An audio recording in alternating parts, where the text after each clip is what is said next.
Has this ever happened to you? Where's my chalk bag? Ooh, I have a solution for that. Slab chalks! You take the chalk ball, put it in the mesh pocket, zip it up, slap, and get your chalk. Slab chalks are made right here in Springdale, Arkansas at Interform, the small batch manufacturing company. We're helping our community and providing local jobs to minorities and women of diverse backgrounds. I'm Joseph Rao, Ninja Warrior, rock climber, and the CEO of Slab Chalks.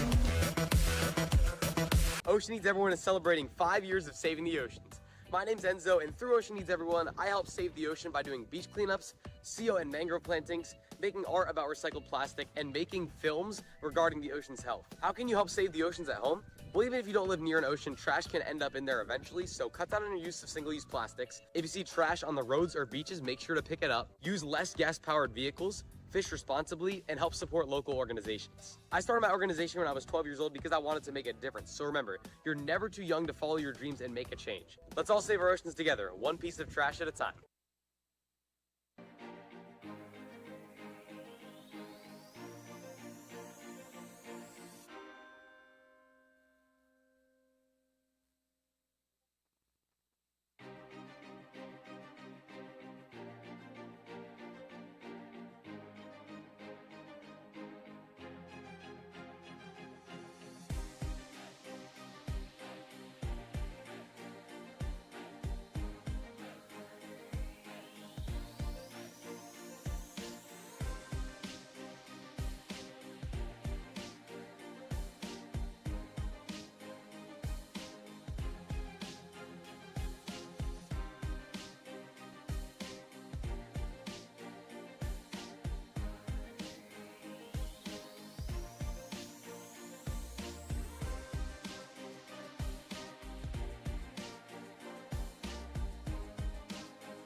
Good afternoon, everyone, and welcome back to the Men in Sports Arena for the World Ninja League Tier 1 Northeast Regionals.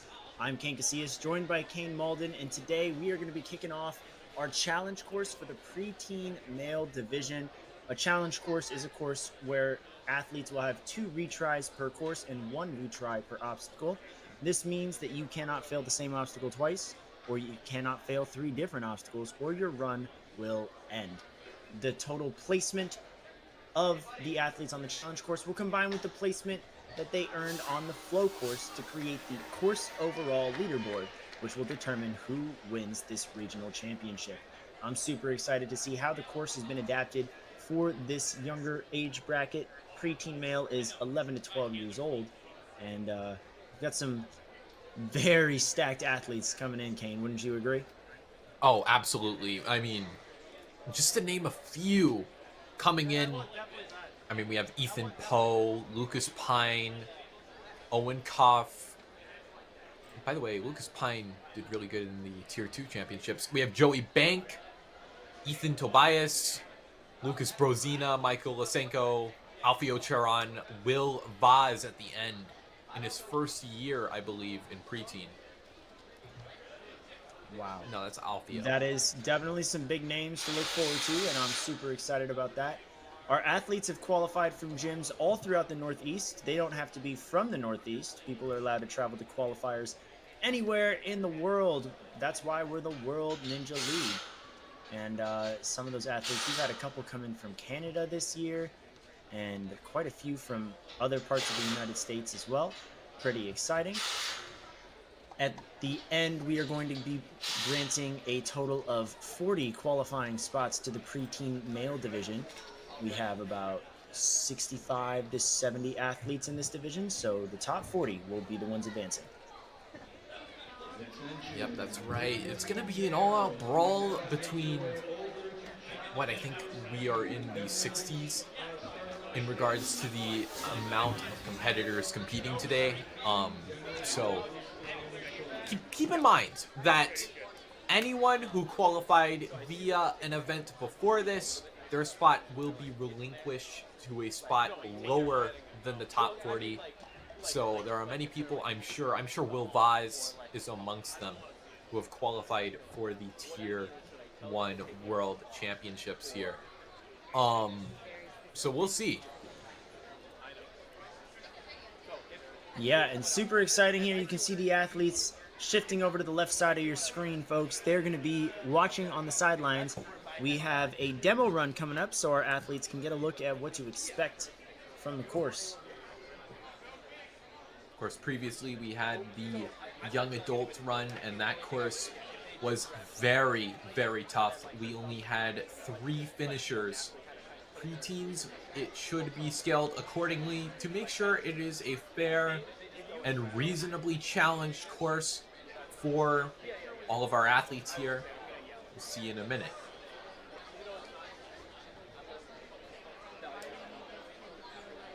Huge shout out to all of the staff and referees that have been working hard all weekend. This is the final day, the Northeast Regionals, and they've been here since before the competition even started on Friday to help set up and make sure everything was of high quality.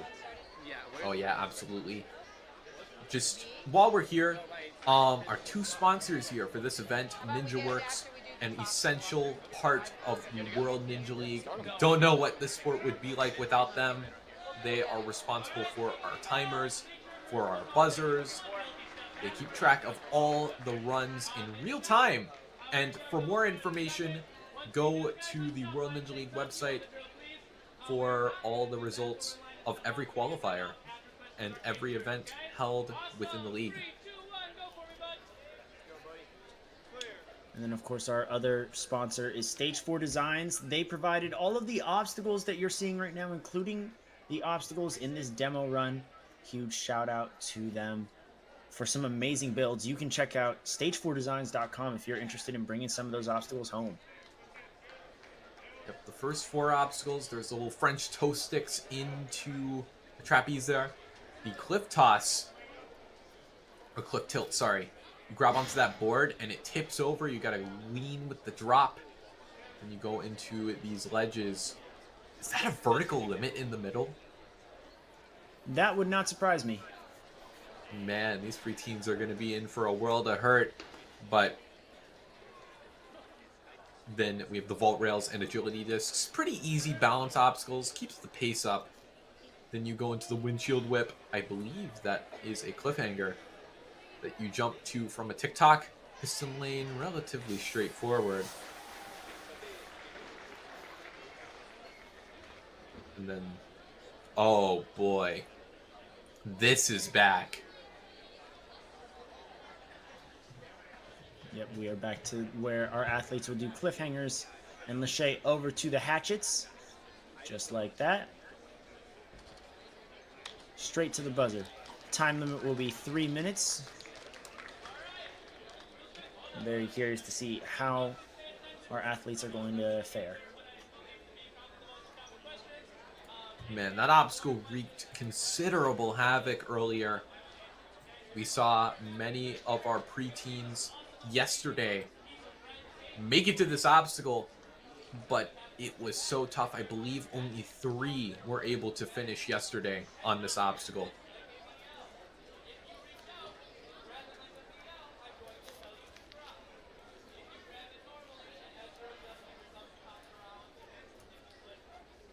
But, oh, I'm seeing a lot of orange. Doesn't surprise me. The next level ninja team, pretty big. But, again, love to see all the athletes from all these different gyms, all these different walks of life. And I'm stoked to see what kind of results should we be expecting here. Are we going to see a blowout to the final obstacle? That third obstacle might, or not third, fifth obstacle might throw a wrench in that.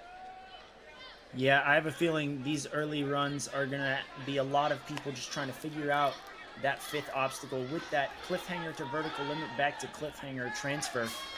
If it was all cliffhangers, I think it'd be a pretty much free obstacle for a lot of people. But no, cliff to vertical limit to cliff is going to complicate things for our athletes. And then I think it'll be pretty straightforward for them, honestly, until the last obstacle, these hatchets. Those cliffhanger moves, super difficult. Having to twist your body around to match your hands on the right ledges. Definitely going to be a challenge for our athletes, especially because when you're in the preteen division, 11 and 12 years old, you know, those athletes are all types of heights, you know, and the reaches, the wingspans that come with it will be different and heavily various. Oh, no, definitely. But with that said, I'm absolutely sure that I think we're going to get a couple finishers across the board. This field is pretty stacked. In fact, I'm sure we'll see some surprises as well. Some names that I wasn't aware of before this competition. They'll show us what they're made of, earn themselves a qualifying spot to the World Championships. But we'll see them soon enough. Wave 1. The run order being decided roughly by overall standings in your age group. So over time, you know, more competitions, more points on the board for these athletes. I think Will Vaz is number 1 in his age ranking. You seem to be a big fan of Will Vaz. This is like the 5th time you've mentioned him. Well, he knocked it out of the park in Premier Series, really. Yeah, no, fair enough. He's a beast, no mistake. And also, yeah, Alfio Charon was in the mature kids last year. This is his first season in preteen. So I'm pretty familiar with the area. So there are some names, but looks like I think we might get the show on the road soon enough. It'll be a while before we get up there, but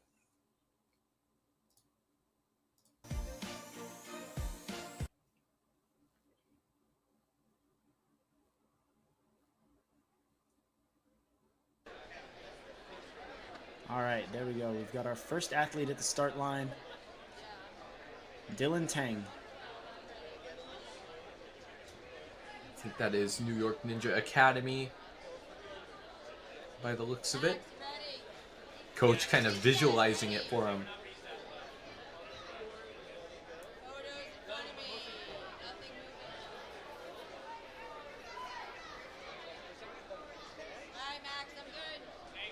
Honestly, I'm trying to visualize it with them. One obstacle, I think that's the cliffs. Wouldn't be shocked. That obstacle is rough, but 3 minutes 30. We'll see how our athletes contend with this.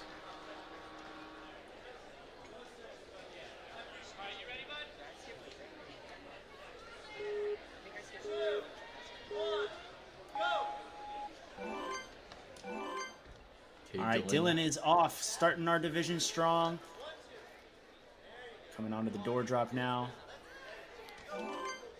Good dismount. Coming in to float like a butterfly, fly, sting like a bee. Not a problem there now. We saw this trip up a lot of athletes in the young adult male and female divisions. You really want to get to this obstacle quickly to at least get yourself higher on the leaderboard, but of course, it's going to be a matter of clearing this obstacle. Yeah, beating it definitely this the doesn't look priority. like a vertical limit, bud. This looks like a backhand cliff that they'll reach to, so they can pull back, match, and go Dylan taking the extra backswings, though. Yeah, that cliff definitely looking a little downturned, but there is a lip there. Those are vertical limits turned on their side. Yeah, he almost had it. Chalk up. Once again, vital for these kind of finger strength obstacles.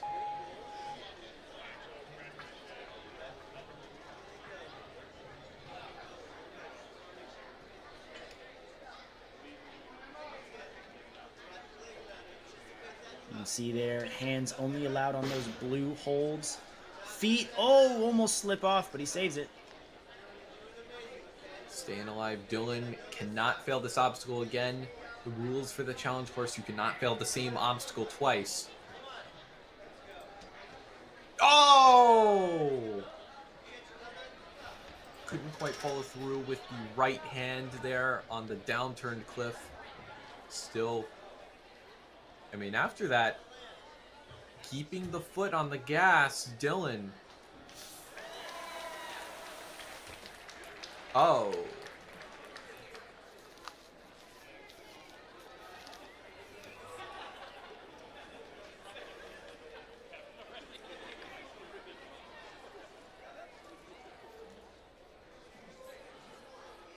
Well, Dylan's still getting to run out the clock for fun. Makes it over to the final obstacle here, the hatchets, and honestly, I'm not too sure about this obstacle in particular. I think this is going to be the real killer. Oh man. Yeah, this I'm a little nervous about this one. But looks like Dylan's still got a little bit of time to show his stuff here.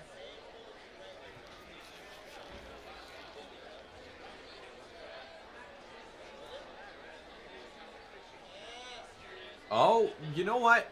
That ledge is tiny. So to hang on to it for a little bit is tough on its own.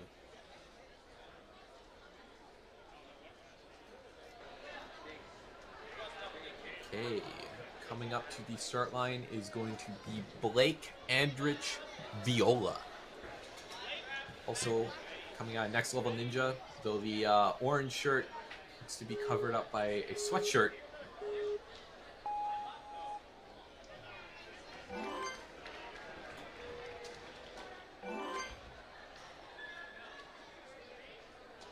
I mean, who knows? It's an ice rink. It might be a little chilly in there. But I think they heated it up so you're not freezing.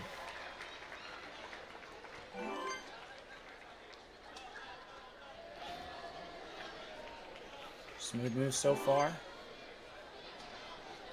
A little behind Dylan's time, but beating this obstacle will make that irrelevant. Yep. Oh, grabbing around the board. It's so easy to do when you're not even thinking about it. You have to use those blue holds with your hands. Oh, wrapping around the board, is that... No, the ref is not waving it off. We're good. Dylan was just not wrapping around. Which is okay. Blake, no! And he only had one attempt at that move. So that is going to cost him.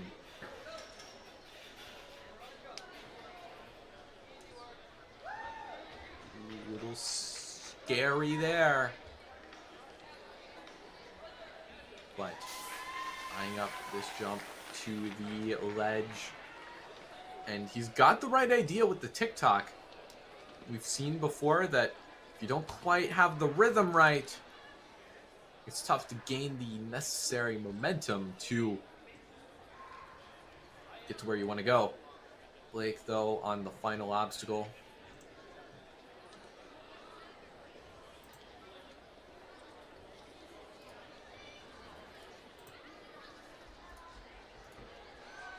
Ooh. Looking really good here. Just couldn't quite reach over. For what it's worth, though, he looked really comfortable on the ledges he was able to grab. He's going to do it for Blake's run.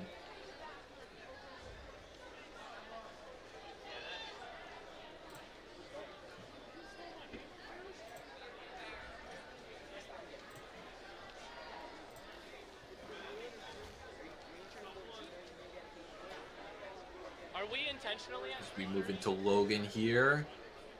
Looks like he's ready to go. I think that's PPK from the looks of it. Is that the other PPK? No. That's not. No, this is still. I saw the purple shirt.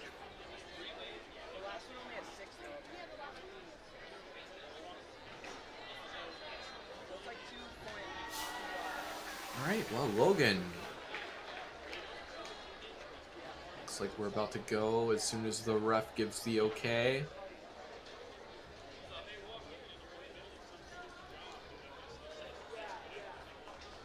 But 2 runs in, I mean, it could go any which way. Hopefully in a positive direction, though. I'd love to see some breakthroughs.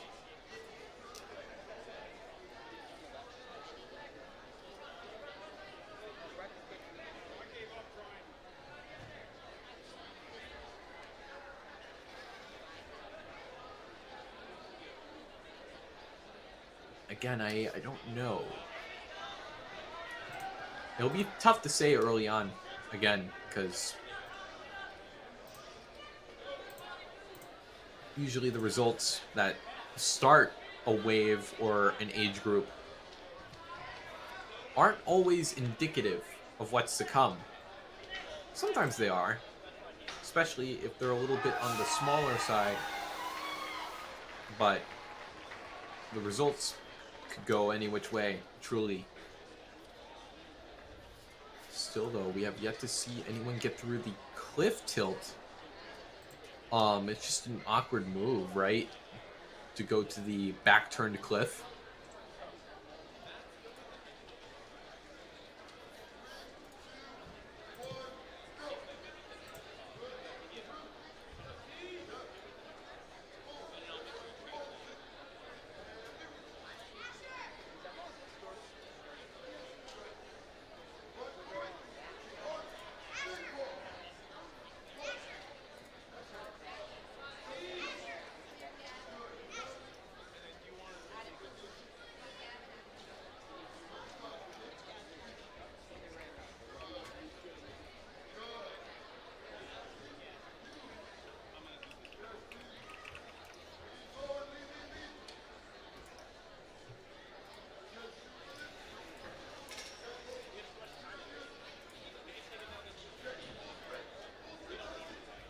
And yeah, it's just some visualization. I think Logan might be getting a little iced here. So using that time to prep it out a little more. It's a little tough going early on, especially because, you know, run number 3 even.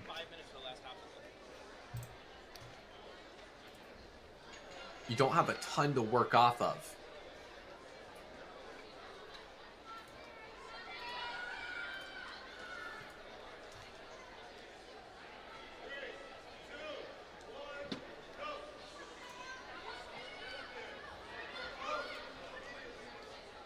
It doesn't make it impossible, though. I've seen plenty of first runs go the distance and become a finisher. Be the first finisher, obviously, because first run. But you just gotta be able to prep out your moves in the time you have provided, especially if you go first, obviously, because even if you're like number 5, that gives you, it's like 3.5 minutes per run. Multiply that by 4. Gives you about 14 minutes. Not the best, obviously, but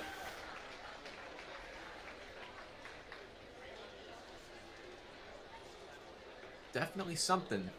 Better than nothing.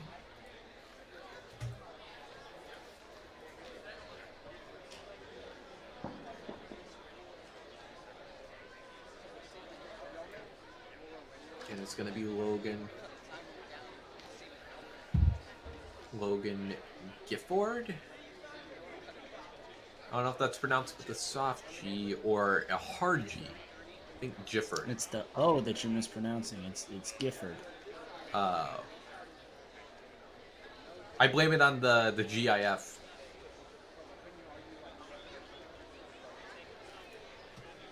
Let me miss it, but I think we're about to go.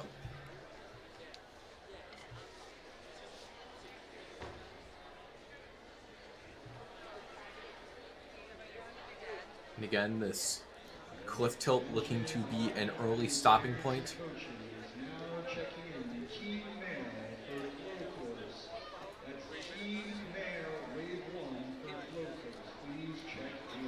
Changing some things within the course here. Just some last minute adjustments. That's what's taking so long.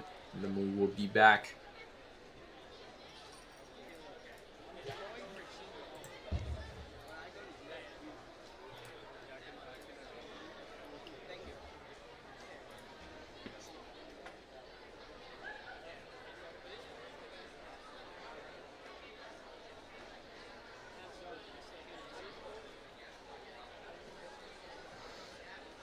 Attention, all preteen athletes, coaches, and parents, preteen males.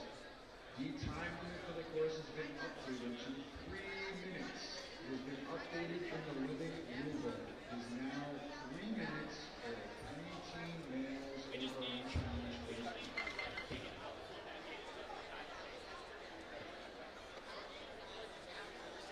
Thank you. I'm sorry to cause stress. I'm just trying to keep us on schedule. Keep me off my feet. Doing this all the time.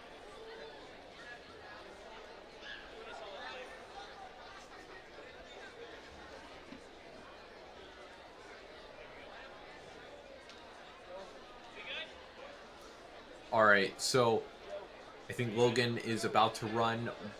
We changed the time limit. It's down to 3 minutes instead of 3:30. So a little late to the party, but Logan,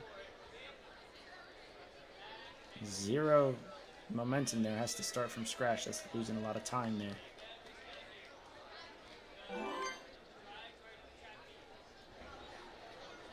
but for now it's okay.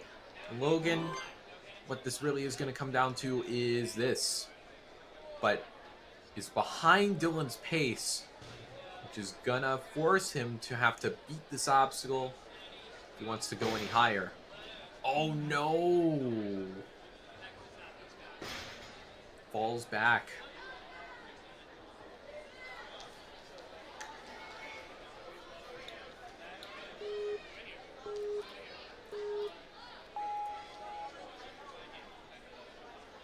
All right, attempt number 2. Logan crossing over. Oh no, I don't know if he was ready for that.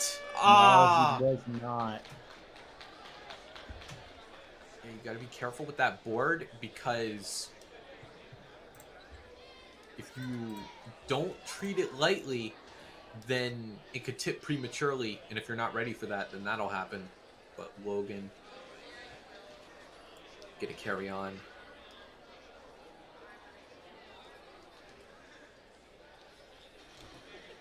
Oh, yeah, the TikTok I could totally see being an issue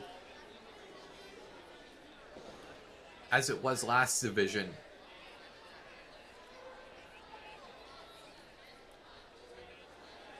Because obviously jumping from a TikTok onto a cliff, pretty tough on the fingers.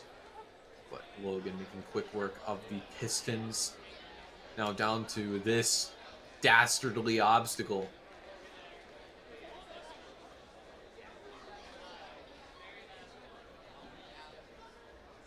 Attention, all athletes, parents, and coaches. Ah, Team females to challenge course it's A, tough. demo It's tough started on the in fingers. 3 minutes. These ledges are microscopic, but Attention, Logan all athletes, parents, and coaches. is doing what he can. Females to challenge course A, demo Not easy being run number 3, but did his best.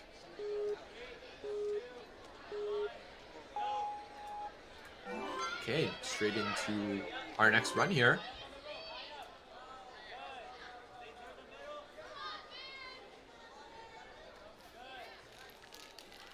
Nice pop-up. Finn Reagan.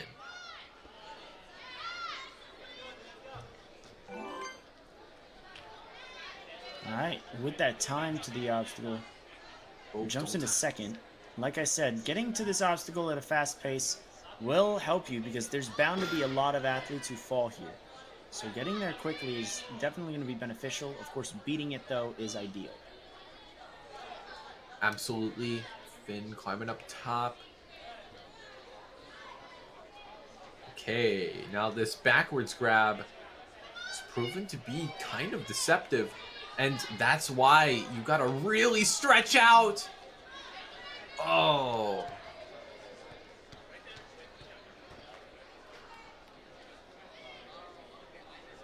Finn taking a retry here.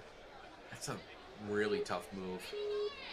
Not really as much for the first grab, as you can see there, but crossing the gap with the other hand, it's kind of unintuitive in a way because you have to catch it with reverse grip from the way he was facing.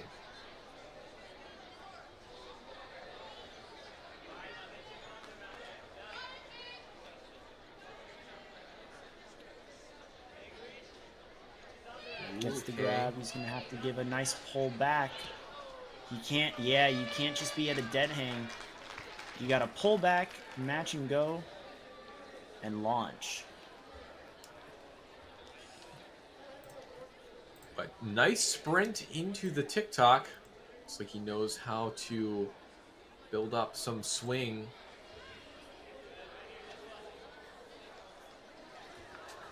Yeah, wow, an enormous jump there. Was almost above the ledge. Completely so.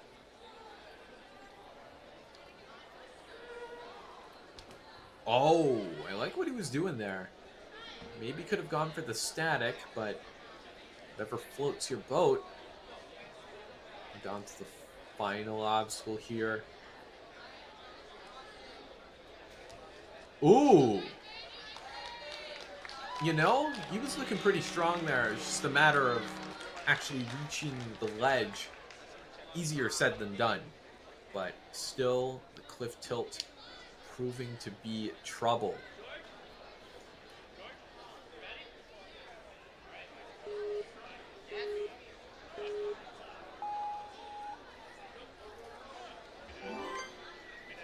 Okay, George Hartman.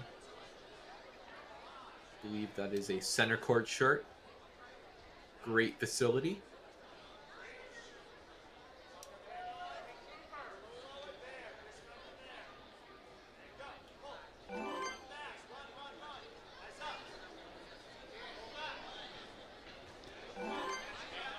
Okay, just steadying himself there. I don't believe hands are allowed on the beam, but you can wrap your legs around. Leaning back for the jolt there. Now this is the point coming up where no athlete has gone past on an official run.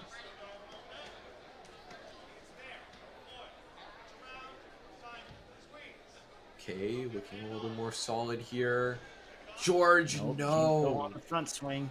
If you go on the front swing and the ledge is pointing down, it's going to send you straight down. You go on the back swing and be ready to let go and lâcher immediately. Yeah, it's kind of like the angled ledge where you kind of have to launch yourself.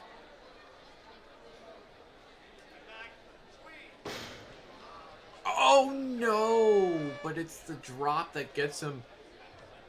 Was struggling to get it off, put himself a little lower. And that's going to cost him. George hopping straight onto the pendulum.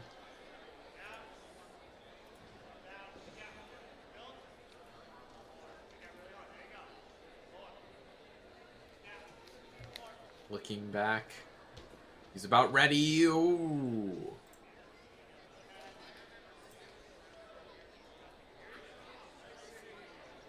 These pistons, surprisingly, been giving our first few athletes a little bit of trouble.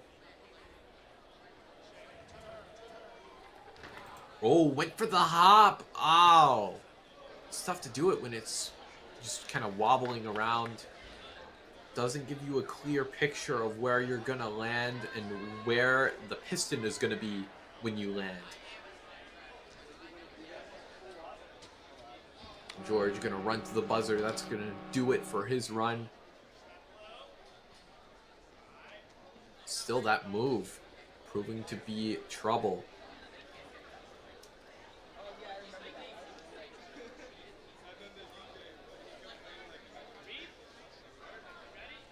As we move on to Reed here. Also coming in from center court. Reed Heiklin.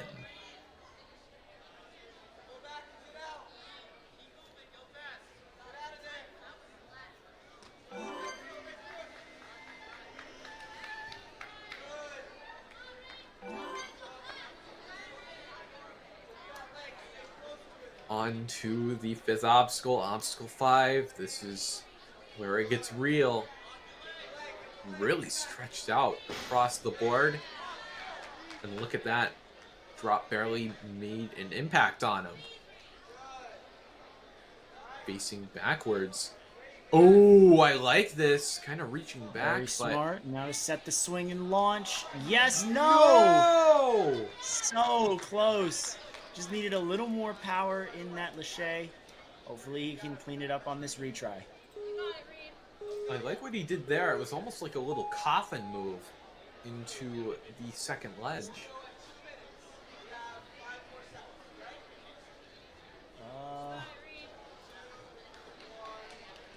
Unsure what's going on right here. Maybe he's just shaking out, I guess, but the timer is still going.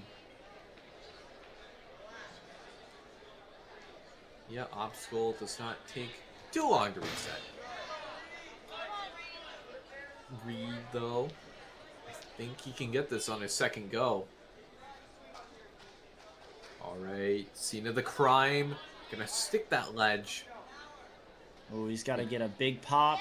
Nah. Oh, I stand corrected. He's going to be our first finisher of this obstacle in the division. Very well done. Yep, nice to see. Oh, little stumble there. But he's okay. Into the TikTok. He didn't carry quite as much speed as he may have wanted, but it's enough to where he can work with it. Slapping the shorts.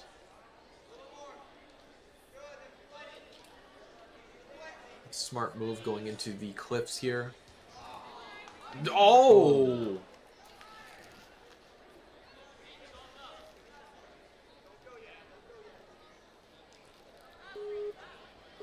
His final retry used up, so from here on out, he will be forced to play it perfect here.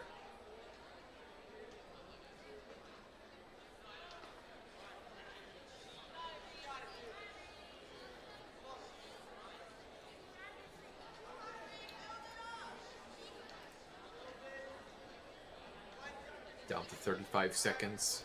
Taking on the jump here. Can he make it now? When it counts! No!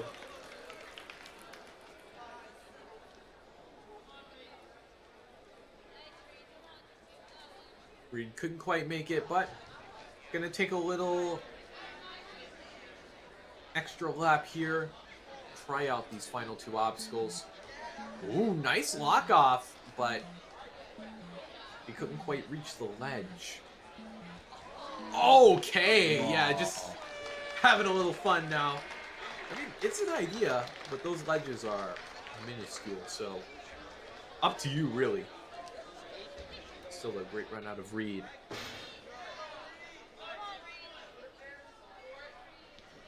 The first one of the day to take down the cliffs. Should be very proud of that.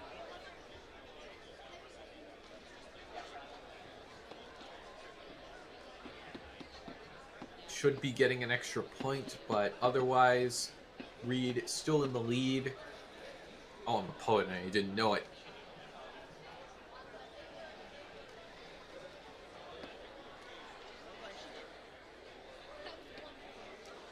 But up next is going to be Nathaniel Somar.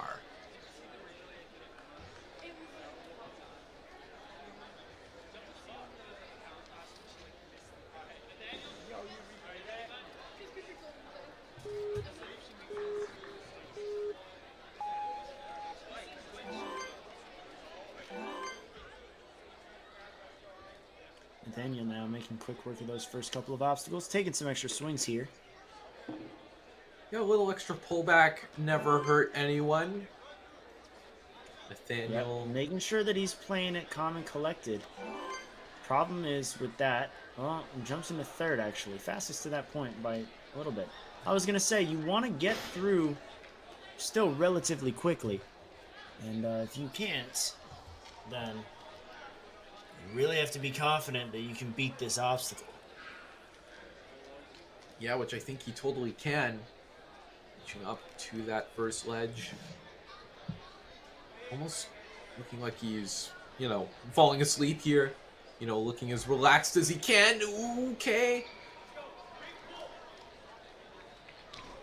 No! Oh! Couldn't really get the distance on it. Got to touch it, but not much else. Yeah, that won't be enough. One more try out of Nathaniel here.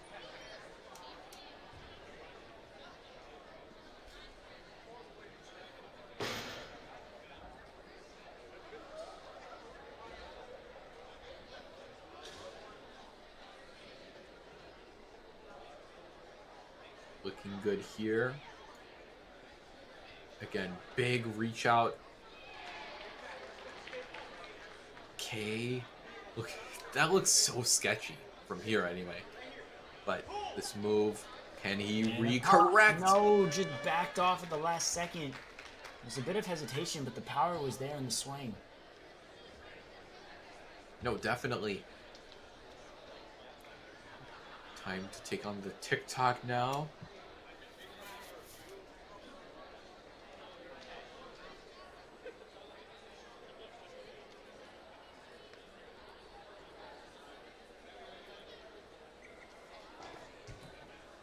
Oh, okay. Was close, though, to making it work.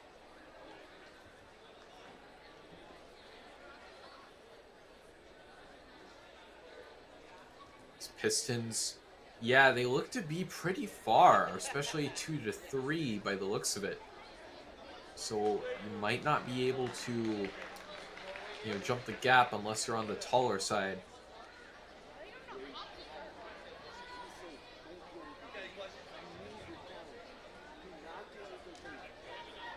Oh, yeah, that's tough. It's a tough gap as well.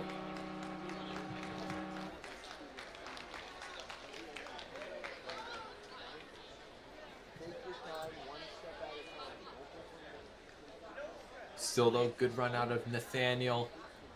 Had, 2 great attempts on the cliffs.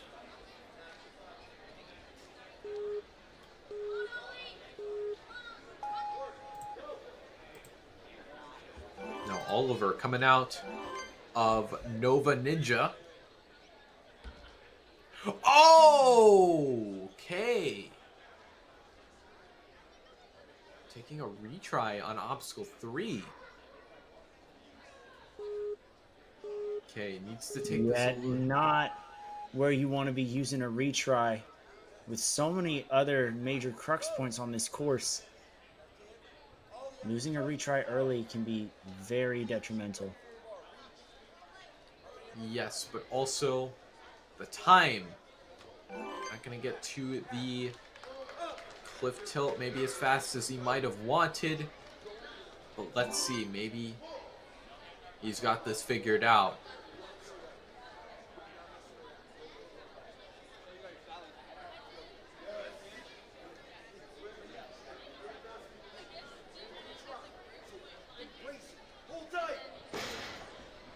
Oh no. And using his second and final retry on the drop. It's not going to give him much room for error, but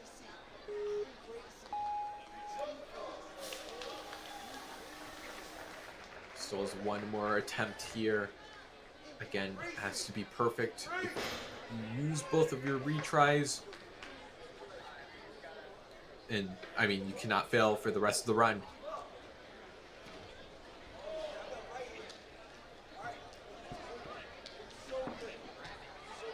Oh, and it's the reach.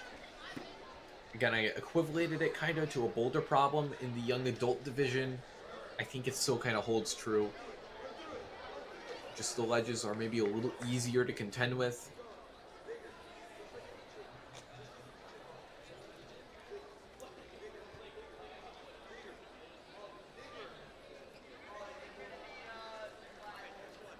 Ooh.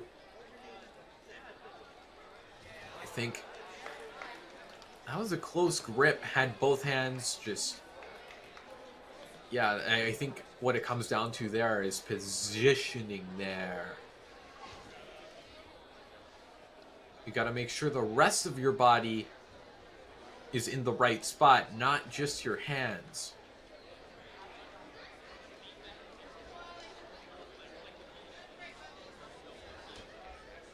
Ooh, yeah, those cliffs don't offer much leeway.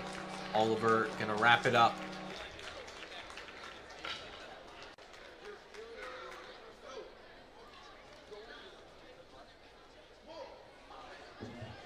Still made the most of his run there.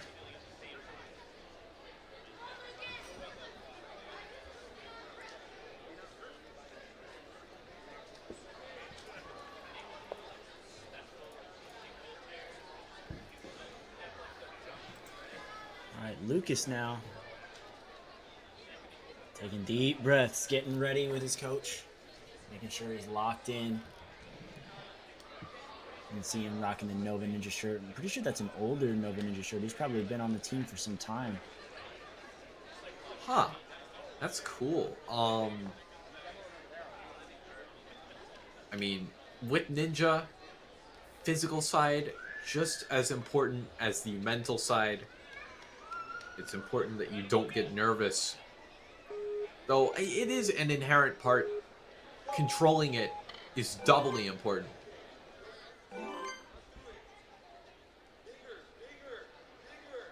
Trying to lock in the legs here. I think Lucas might be a little on the shorter side, but definitely capable of reaching that trapeze.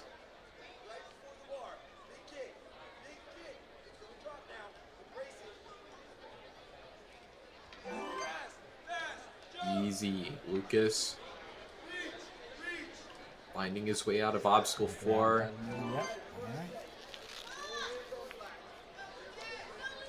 Well, it took some time to get there, so didn't actually change his placement. He's gonna have to get through this obstacle, which would put him likely in second place behind Reed. Good hold, feet come off, but he saves it. Shimmying up top, Lucas. It's going to be a big reach out for him. What about this move to the second ledge, though?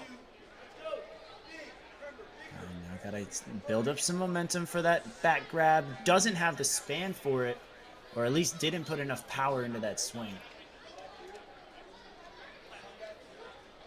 Oh man, this is going to be a tough move for Lucas. That is definitely a reach-dependent move. I don't see a world where you could, like, coffin it. That's a pretty advanced piece of ninja tech. Yeah, you don't really need to coffin it. You just need to be ready to go as soon as you get your second hand on the ledge. Yeah, it's definitely true. Lucas, though, fighting to the top here.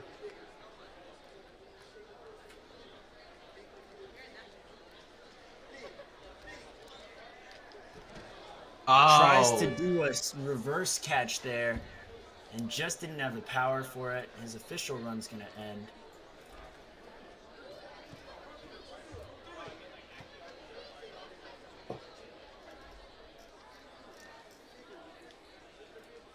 Yeah, it's tough. Lucas not going to be done yet, though. There's a whole course ahead of him. And a lot of time. Oh, comes up short there on the windshield. But looks like, oh, does he want to try again? Yeah, he wants to try again.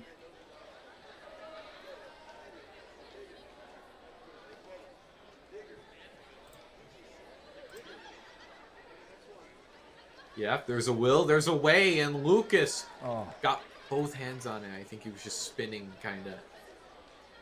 And the spin went against the grip. Now 2 to 3 is the one I've been noticing. It's tough, but Lucas able to cross it. oh, falls short on the dismount. These dismounts are really proving to be a challenge for him. But Lucas gonna finish it out, hit the buzzer. Gave this Cliff, I mean,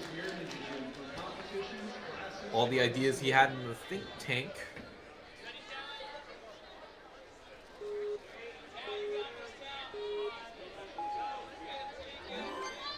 Okay, here's Talon.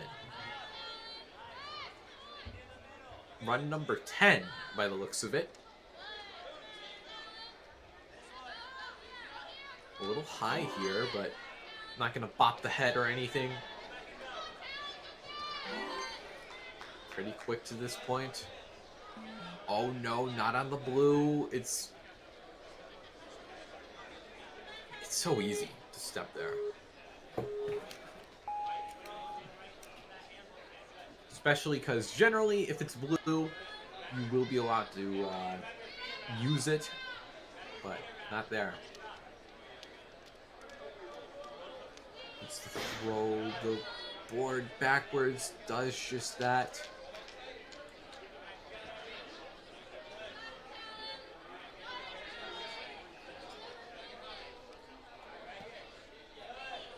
Nice. So far, so good. Talon.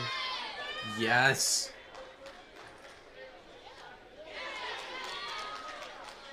Finds his way off there. Only the second today to do it, and 30 seconds ahead.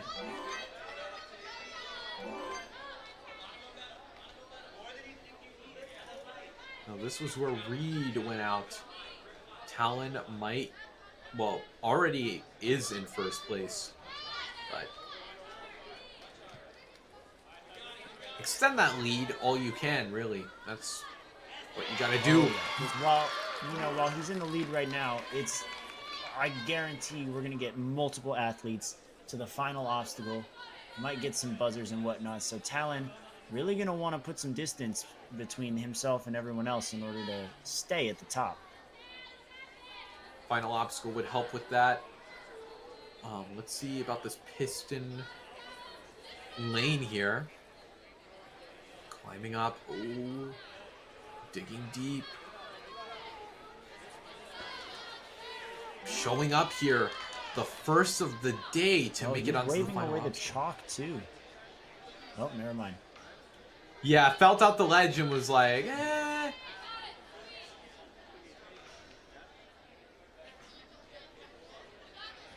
Okay, here we go. Does have the reach for it, I reckon. I don't know, though. Gonna have to do some crazy tech. Nope. Oh, almost went for the buzzer. Lock-offs, lock-offs, lock-offs. The pull up to bent arms is going to help so much on this obstacle. The question is, how tired are these athletes going to be after running this whole course and coming into this? Trying to use swing here. I don't know how that will work. Dug in there for what it's worth. Just couldn't hold on. I think the swing isn't the way to go because you're gripping that reverse grab and you're swinging forward, so it's probably pretty counterintuitive.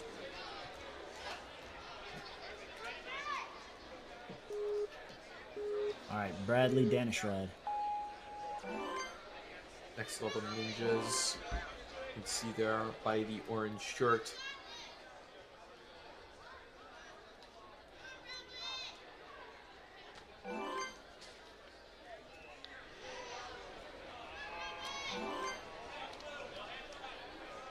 Fast time already puts him in 4th place at the moment. Moving like a man on a mission, though, who wants to get the cliff tilt done. Yeah, and I mean, I don't blame him. This is a tough obstacle on one hand, but on the other hand, there are going to be a lot of people who beat it. So, wants to put himself in prime contention here. Bradley stretching out here. He shouldn't be hanging for this long.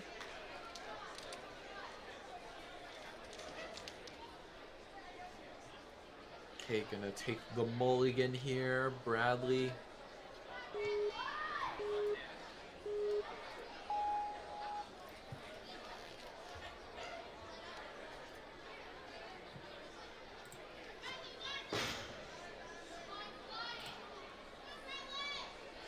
Barely even moved during that drop, was super secure.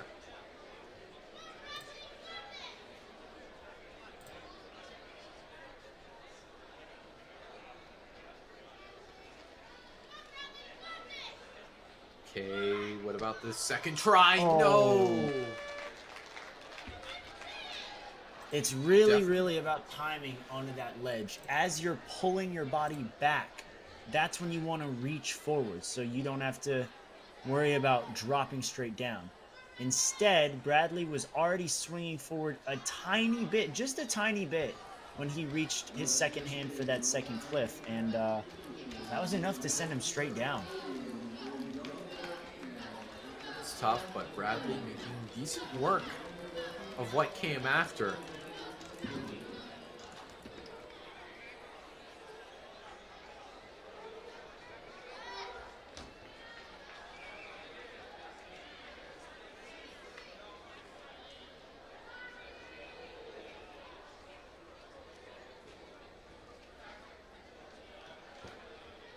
Okay. Trying to go up, but that big pull up is tough to do when you're at a dead hang. Probably would help to lock off, yes. Good effort there out of Bradley.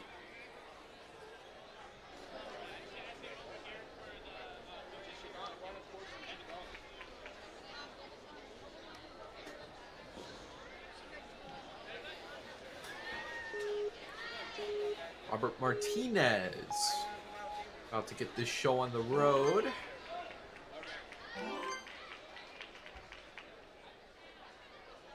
Powerful jump into the rope.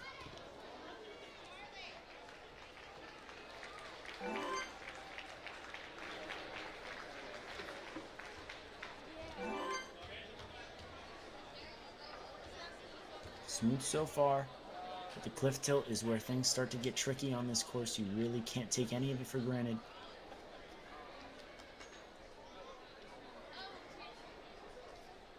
That's right. And in 7th place, the dream to get a little higher than that.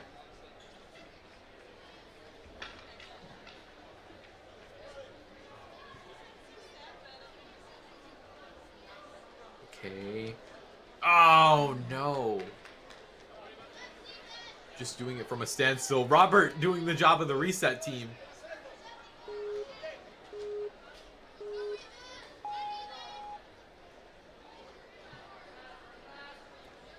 Doesn't want to waste any time. No games, no frills out of Robert here. Bolstering the tip, but he absorbs the drop. I don't know if he was quite ready for that, but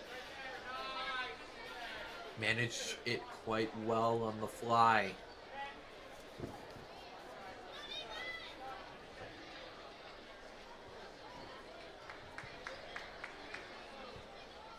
Ooh, come on. There's that pullback. Oh, no. I think he grabbed... No, that's incidental, I think. But... Oh, no. I don't think that's up for debate. Wasn't quite able to make it to the third ledge. Robert.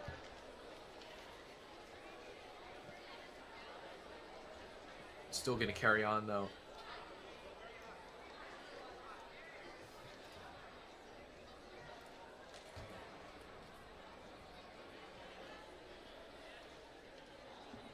See. Oh, yeah, disregarding the ring. He's kind of in a position where you can hit by the ring, but no worries. Robert carrying on into the final obstacle. What does he have in mind here? A big pull, but I don't think he had his hand placement quite in the right spot.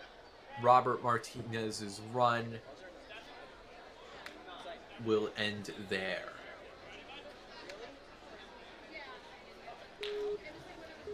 Our next athlete is coming out of Dexterity Depot. This is Steven Musser. Wow, lots of urgency coming out of Steven. I like it. I'm going to just take 1 or 2 grabs and a quick dismount down. Little wonky on the dismount, but he's good. Yeah, that skip, I don't think we've seen many people try, or whatever you call it. This is the fastest time we've seen to this point, though. Hopefully can get a little further, though.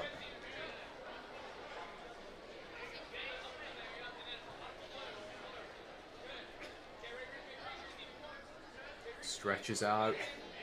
But this is another spot where he's going to have to stretch out this enormous reach and go straight for the third ledge. This is the strategy we've been waiting to see, Kane.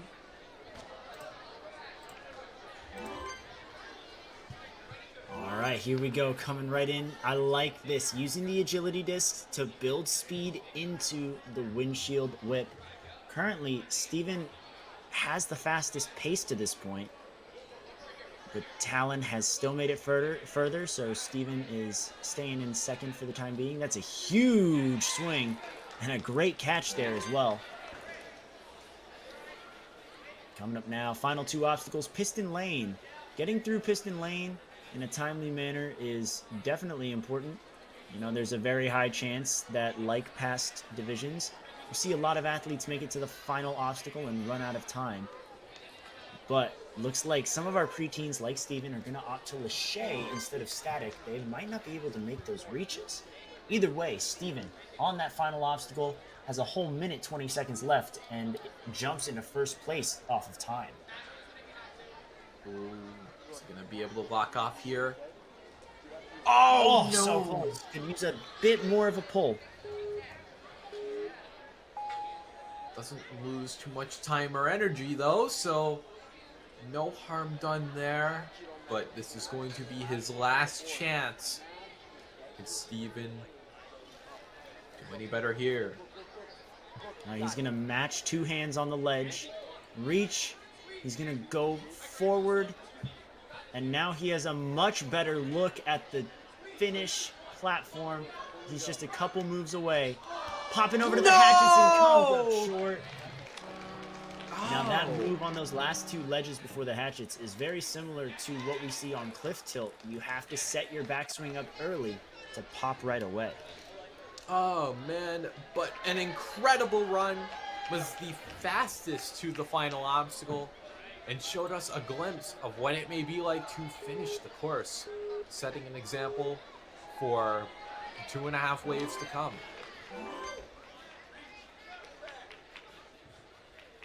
Evan Worley.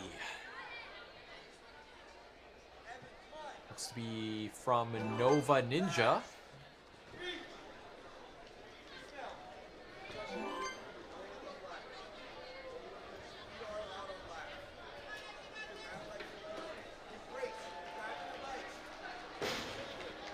Nice. Really absorb that shock of the board dropping. Now for the tricky part of this obstacle.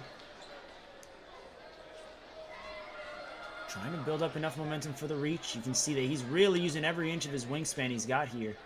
Wow, what a grip. Let's see if he can catch this lâcher. Should be good, yes. Well done. I love being able to tell when someone's going to be successful just based off of the way they're setting up their swing. Evan set that up really well. Absolutely. Let's see, has he learned how to TikTok? Building up swing, but he's going to need more than that to reach that ledge. I think that should be enough. Yes!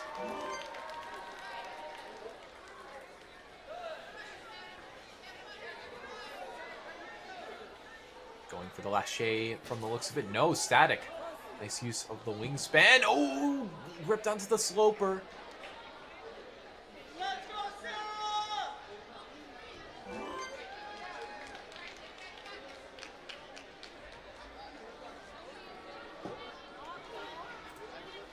Evan is almost done here, but he's got his work cut out for him on this final obstacle. But he's been looking strong so far, so maybe he could do it.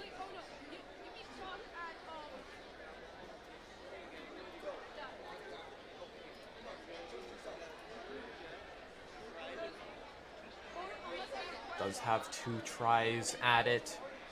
Facing the other way, this is going to be a little awkward. Ah!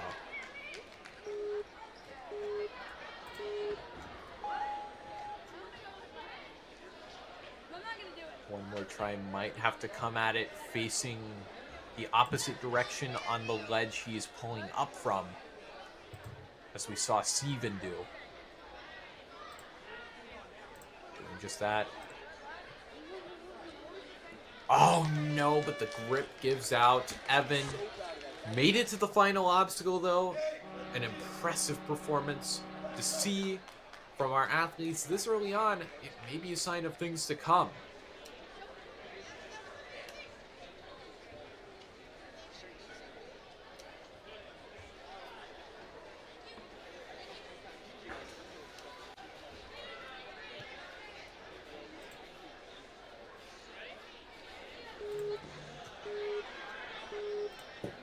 Weston Adams came in from Kinetic Ninja.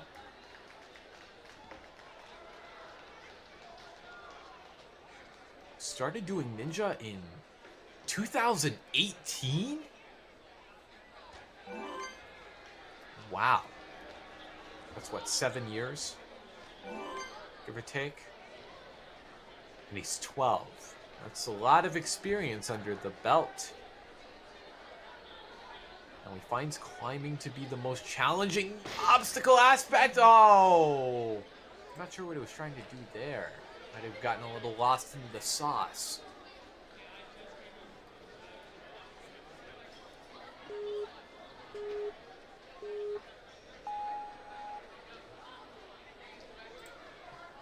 Okay, take 2.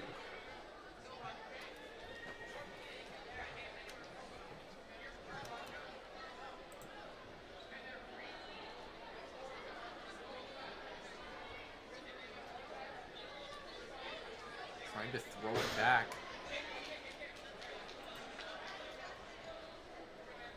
Weston easy does it here. Oh, tried to dino.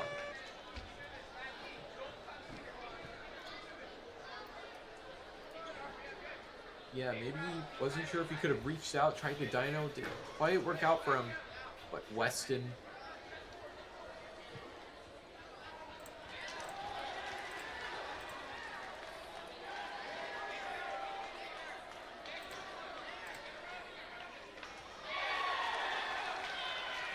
this massive jump. You know, I think he had it.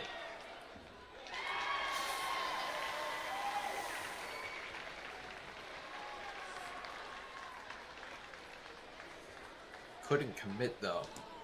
This is tough as well. That piston lane kind of showing its teeth there.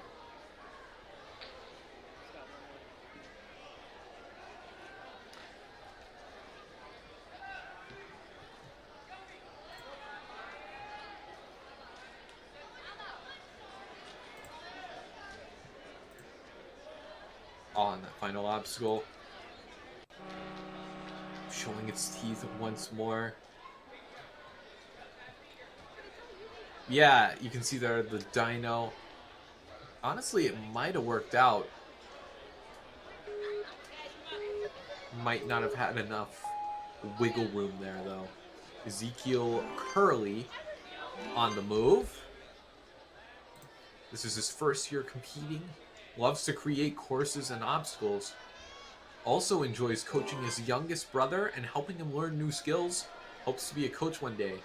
Also enjoys the outdoors, spending time with his family, reading comic books, and playing video games.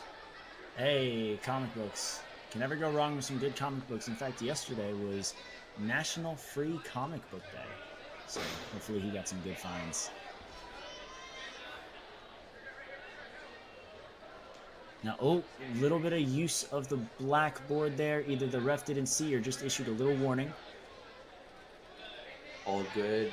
Ezekiel on the taller side has Ooh, a almost. So the 6 issue foot there- wingspan. Wow, 6-foot wingspan. That's wild.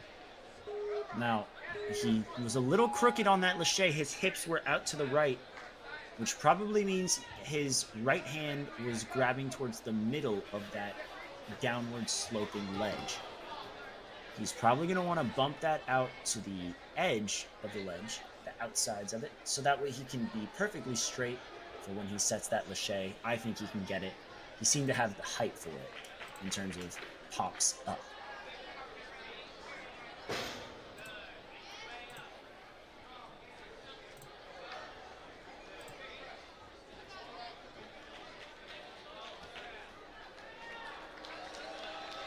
Ezekiel, the scene of the crime coming up. And we a go for pop, seconds. and that's good. Yes. I'll take him to the balance obstacles. Shouldn't be too scary, but can never be too cautious here.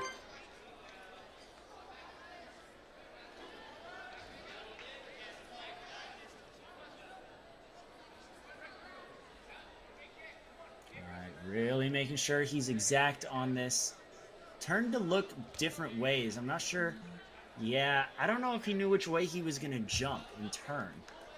So maybe he'll come in with a better strategy this time around using his second retry.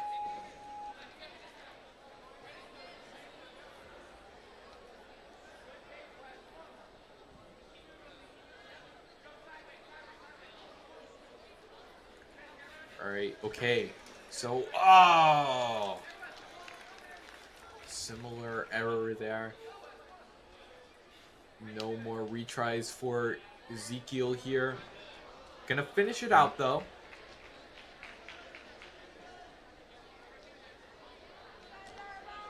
Oh, good attempt there. Had the good lockouts. Just not quite enough. Gonna be in 5th place for the time being.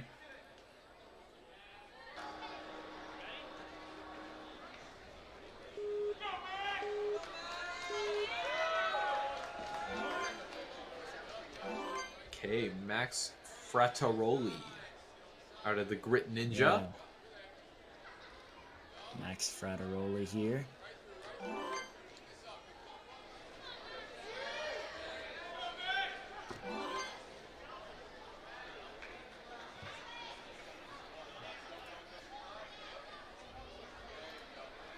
All right, now through all of the formalities, that is the first 4 obstacles. And take a better look here at the cliff tilt. Yep, climbing up. Also wearing the Ninja Mania shirt, I just noticed. But that's in his little profile photo. Peels back. Oh, So maybe he just likes both gyms, you know? maybe. It's not uncommon to hear that we've got athletes training at multiple gyms, whether that's part of competitive teams or just coming into open gyms. This is a very tight-knit community, despite being a super large one. There's a lot of overlap here in the Northeast. Definitely. Max, big extension here, makes the crossover. And the catch. He's going to get out of there.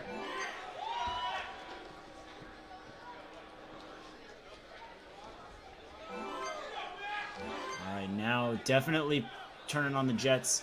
Although stopping now, so he's going to have to really build up a lot of power pretty quickly on this TikTok. Yeah, I mean, we'll see from here. I mean, it's really going to come down to this jump. And it's all in the swing. Ah, Max. Had the distance, did not have the height there. He's going to have to build up a little more.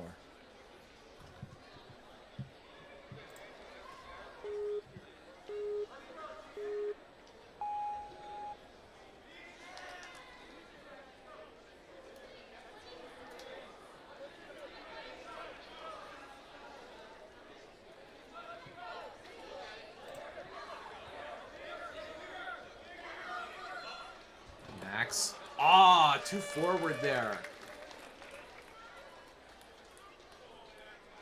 Just ripped him off.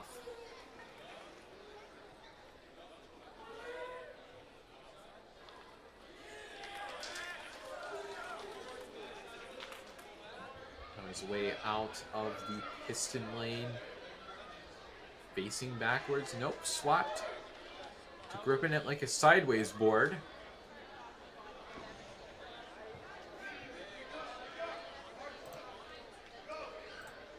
It's going to be a little tough of an angle to reach up to. Ah! And that's going to do it. Max. Still impressive, though, on this cliff toss here. I mean, beating that obstacle, no slouch.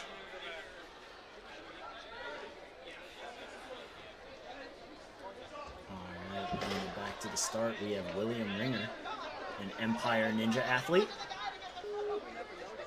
Coming out of New York.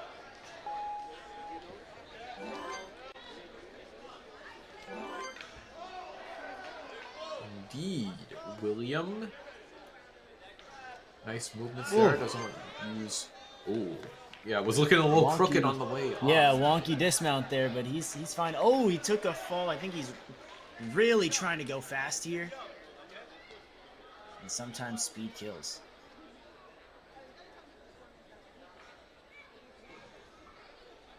Yeah, that's right. Gotta wait for it to reset. I think that bar is twisted. I think that's what's taking so long there. But all right, looks like it's reset. He's ready to go.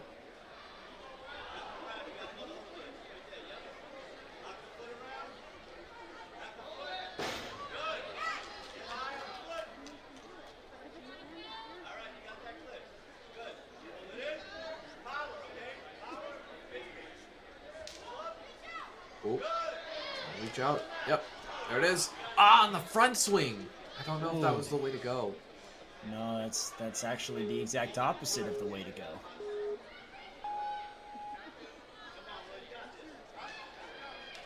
It's true. It's the second and final retry used up, so perfection is what he's gonna have to be thinking about.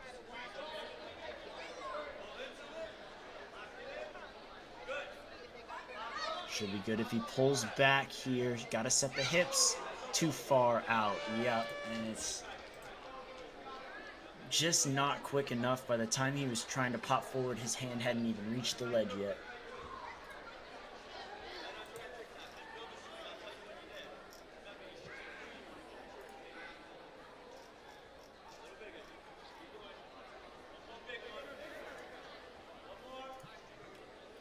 Yeah, it's a tough obstacle. I've seen a lot of trouble here. Ooh, this close.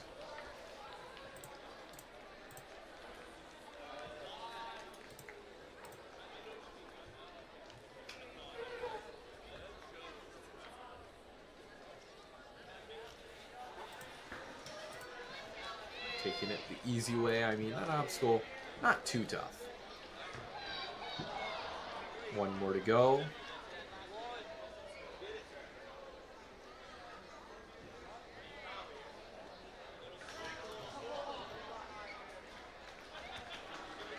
Oh.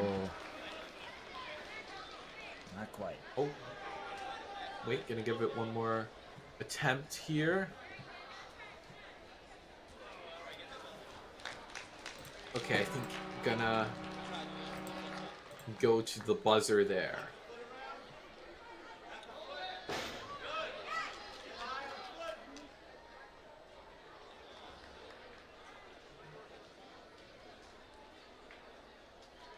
All right, at the starting line now, another athlete out of the New York Ninja Academy. This is Elliot Shensai.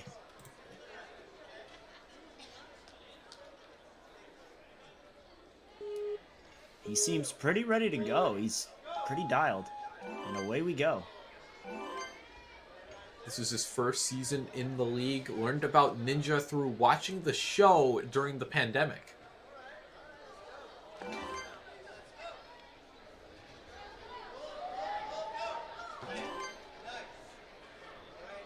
Very smooth. Coming right around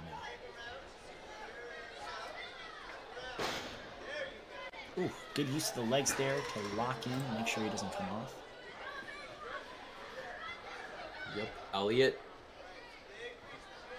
looking promising here. Big reach out. Oh!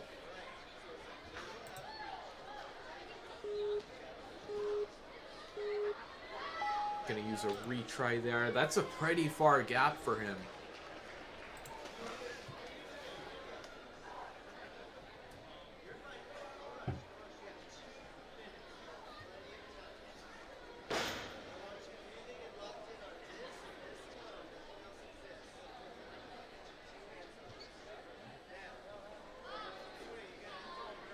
Building it up.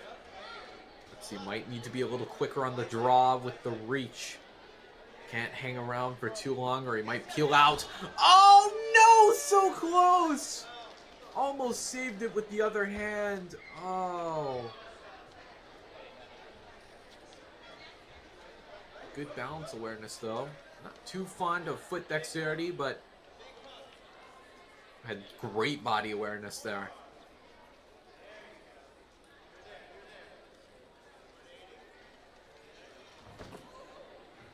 Oh, ow. Took a big fall there.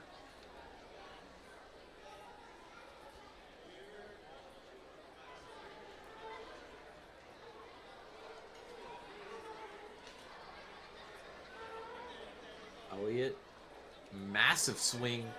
Sets him up beautifully for that lâcher. Last one's a little closer, though.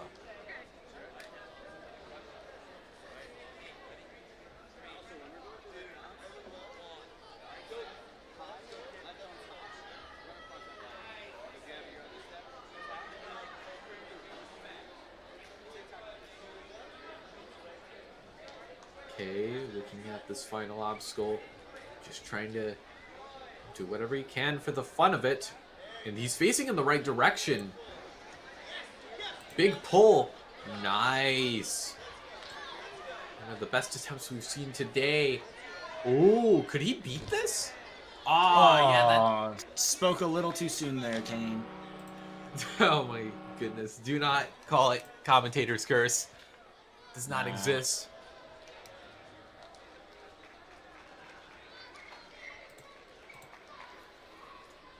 One of the best attempts we've seen there, though. Definitely should be happy about that. But in the meantime, Anthony Lennox, at a high exposure, has 11 competitions under his belt. So this will be his 12th competition of the season, age 12.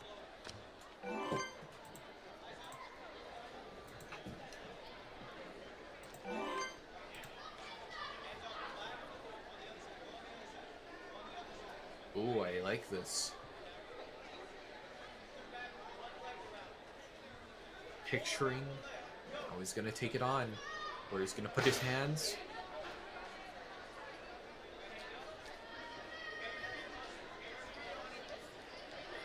Oh, hold on. May need to reconnect the legs. Facing backwards. Oh, I think he might be wanting to turn things around. Oh. Yeah, maybe to... And coach is telling him, I think, to put his legs back up there so he's not draining all of his strength. But he's just going to take a drop, you know? Let himself shake out, rest. It's what I call a tactical reset. Yeah, I mean, it freezes the clock as well, so you're not losing much more time. But you do gotta climb up this again.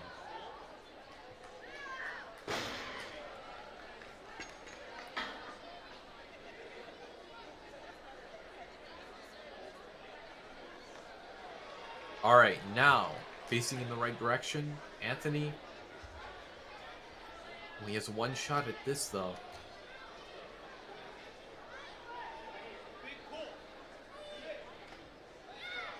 Yes, makes that connection.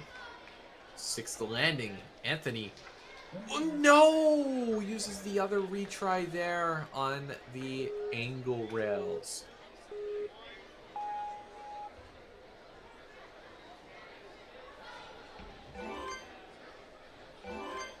a little stumble there.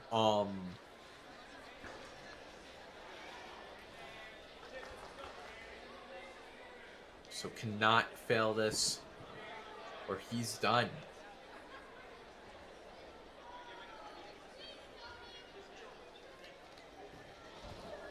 Oh! That was Unfortunate there. almost looks like he had it there. Fingertips just barely giving out. Yeah.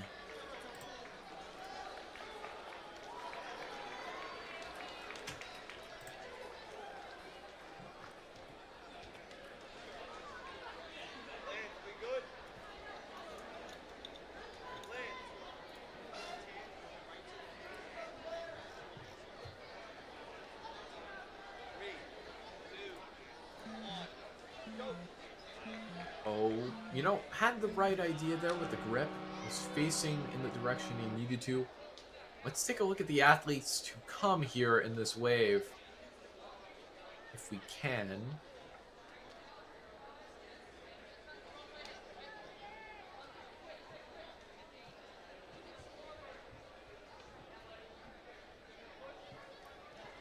Oop, okay, Thomas O'Leary.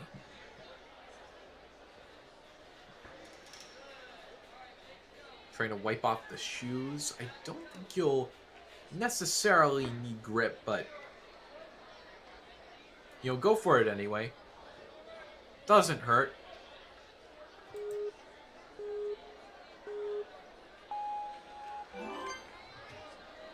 Almost hopped the entire length of that first obstacle.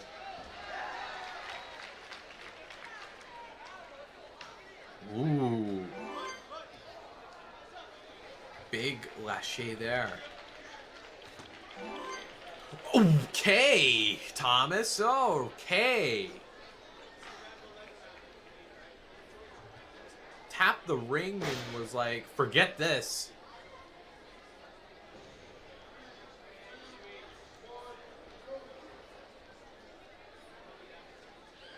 But you can't have any funny business here.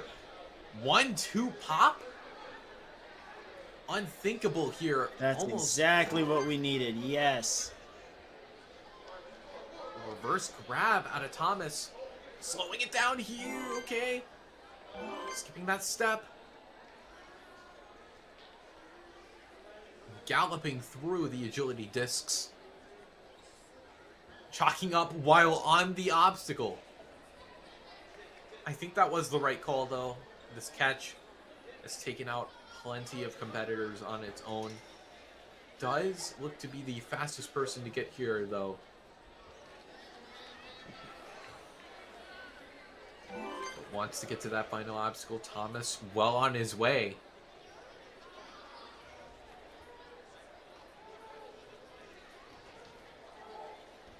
Swinging backwards.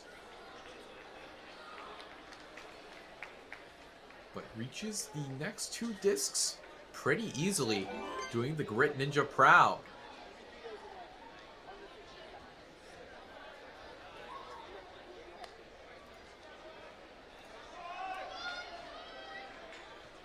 Coach telling him to match with the reverse grip before doing the big pull-up. Has 2 tries, but trying to make sure he sees the vision here. Ooh, the scare there. But facing the other way. Okay, turning around. I like this. Repositioning that right hand. And bending the arms. Just about gets it. The clock is ticking. He's starting to pump out, I think. Oh, come on, Thomas. He's feeling the burn. Oh, no! so close. You can tell that it's just taking a toll, you know, this being the last obstacle. He's waving it off, too. He had 15 seconds left. He's like, nah, I'm good. So that's going to do it. Just But goes still, to show how tiring this course can be. Oh yeah, with the challenge course, in many cases, especially when it's paired with a flow course, the flow course is more of a speed gauntlet, but this is something else. Typically more of the pumpy aspect.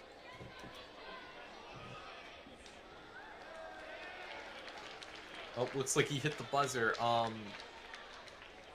That'll be readjusted accordingly, but still going to be rather high on the leaderboard. Great run out of Thomas.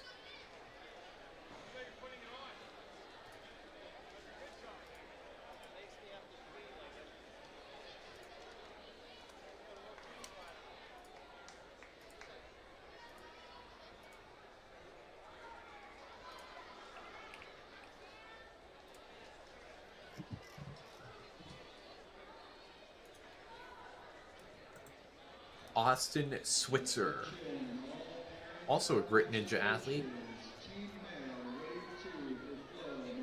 We've had 3 back-to-back.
Okay, Austin looks like he is going to be ready.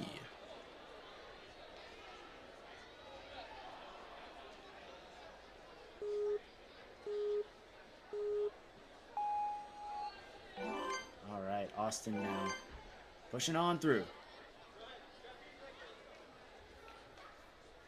Yep, moving right along.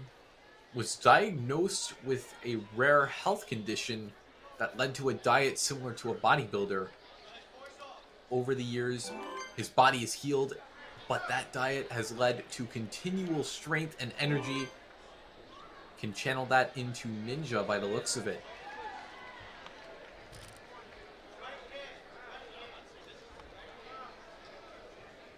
Also plays soccer and basketball. Will try his first Spartan race in June. Same month that the Tier 1 championships will begin.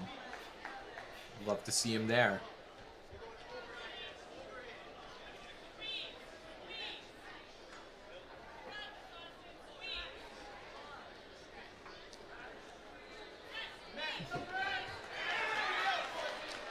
Oh, good grip there. Now he's got to really build up a swing.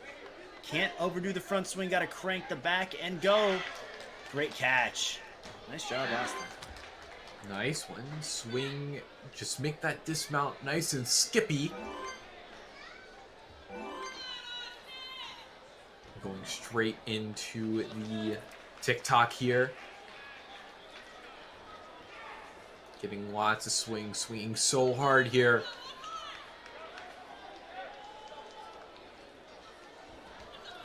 Ah!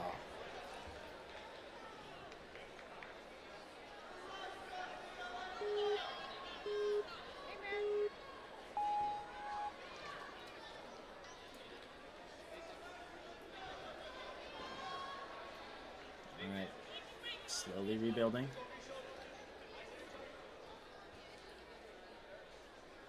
Should be good to release here. Oh, but just catches it almost to the face. You can see the glasses slide down as well. Yeah, actually came in there a little too hot. Too fast, too furious. Austin still going. Okay, grab the sloper bit on that piston. You can see they alternate directions.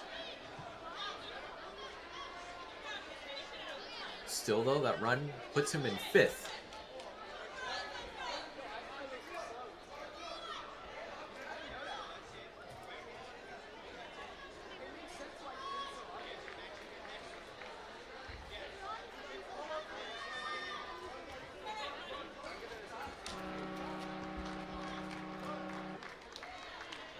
It's going to do it for Austin's run. Looks really strong on the cliff tilt, though.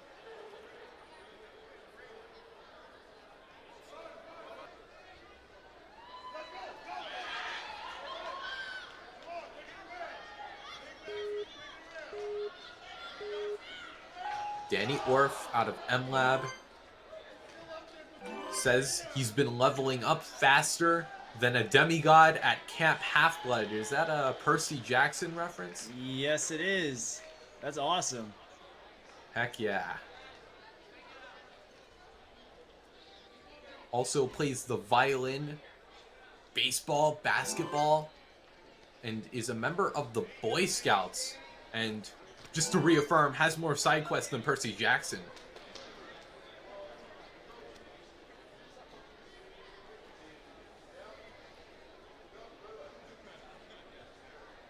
All right, now Danny's quest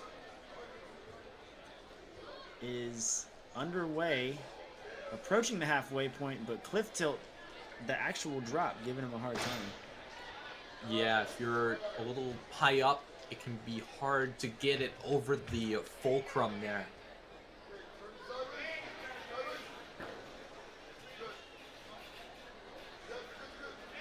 All right, getting that reach. He's going to pull back as big as he can. Re-gripping there on the front swing. Oh, not enough.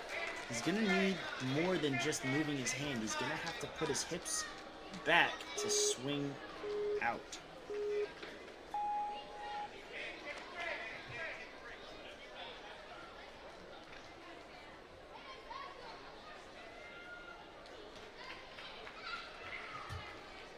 Okay, climbing up.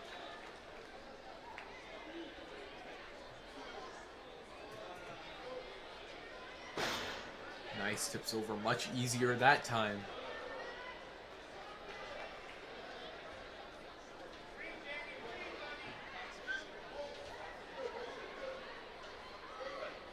Bring it up. This was where he made the mistake earlier. Might need to go a little earlier than that. No, not again.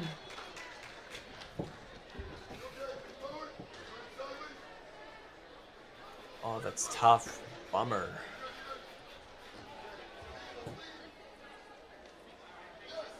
This obstacle is still proving to be ruthless. We're approaching the halfway point of this division, and it's just getting tougher and tougher.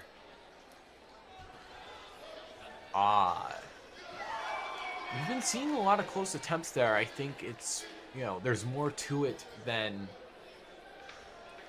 getting both hands on it. Obviously, there's a lot of force you carry into the cliff ledge.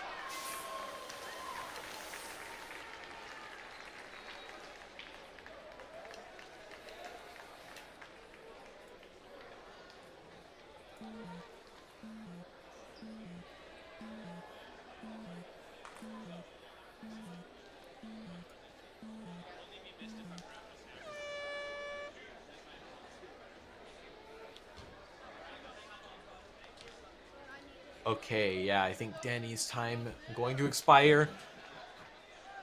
But still, strong effort. Looked really good out of the gate. Truly.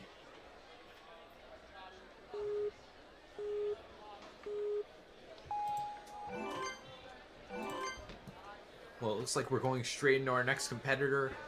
Going to be Nate Adamek.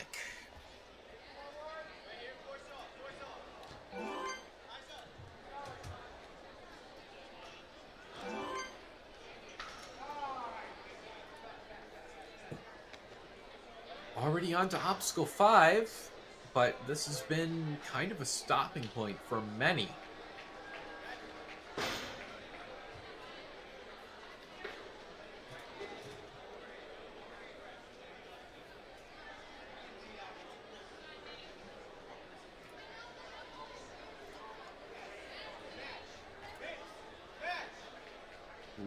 Big Alright, reach gotta get out. the reach. Oh, he's facing backwards though.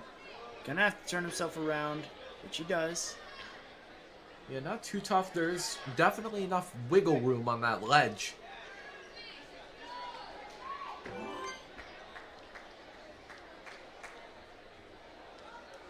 So far, so good. No retry is spent throughout the early parts of this course. More than halfway done. But what about this pendulum? Looks like he might have wanted to go for it there. Looking a little high up here. Ah, and he just gets jolted off. He looked like he was pretty good on that. Maybe dial the swing in a little more.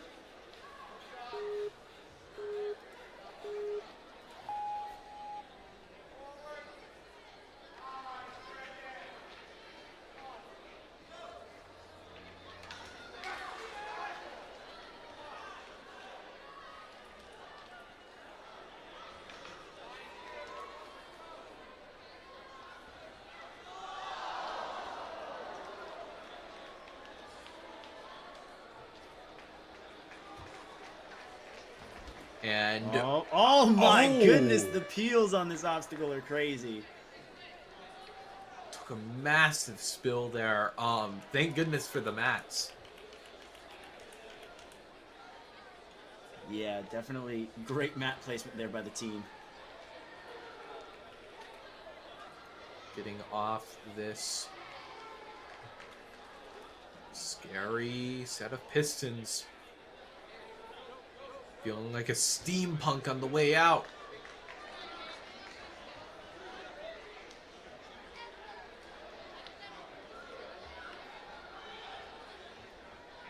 What about this final obstacle, though?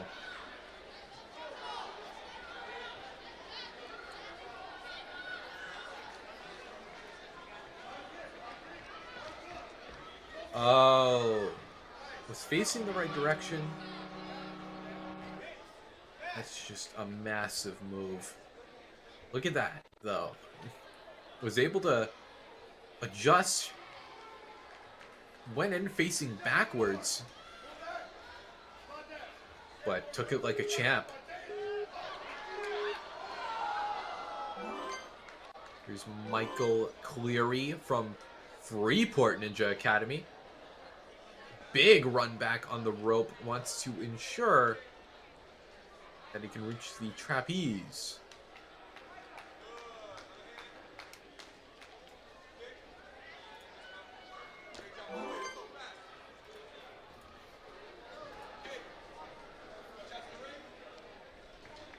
Well, the customary 4 obstacles before the real challenge proving to not be a threat. This is where it gets real.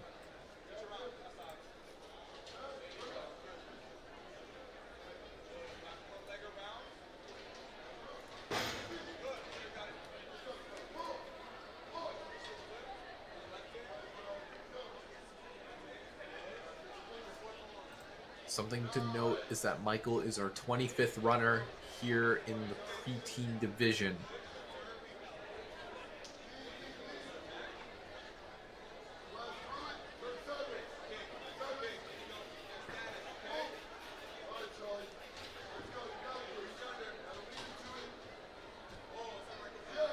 Was a little nervous about his swing there.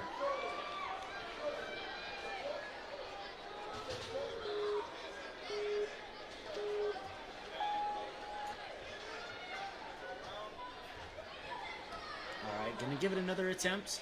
Still has some time, but a minute 30 at this point. Not too many athletes have still been on this obstacle with that much time left. They're typically either done with the obstacle or their run is completely ended. So hopefully Michael can at least break past this. Yeah, no, definitely. Michael, I mean, at the very least, get this point. That would put you in a pretty good spot. You know, better than coming undone here. Definitely. Ah, it's that reach. Striking again.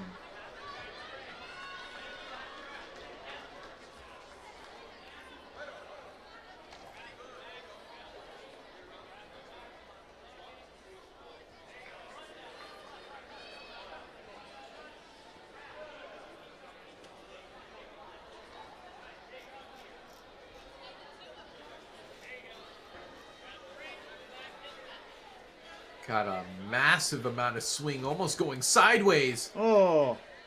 Hey, way to be there, Coach Ace, on the spotting. Just to be safe. Yeah, we've been seeing competitors take some pretty rough falls there.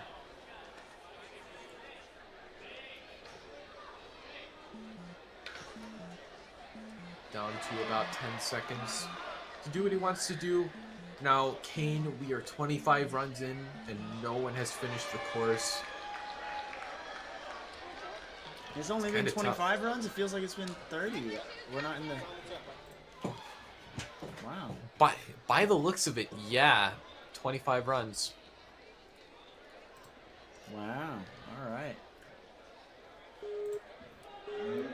Had, wow, 4 people to the final obstacle, but maybe Oliver can be lucky number 5.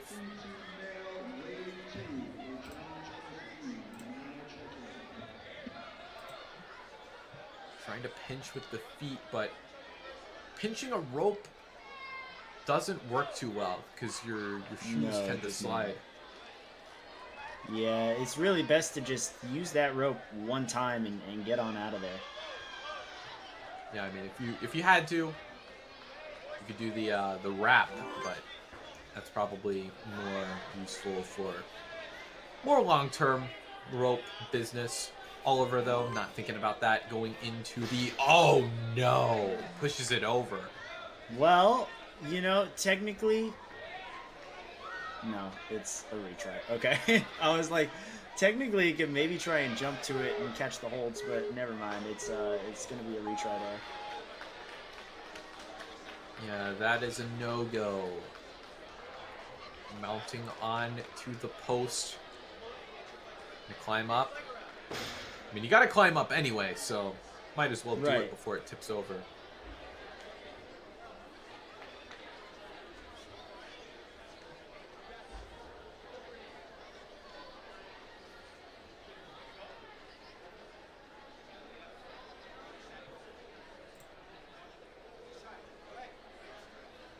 Sizing up that gap. Oh, it's that.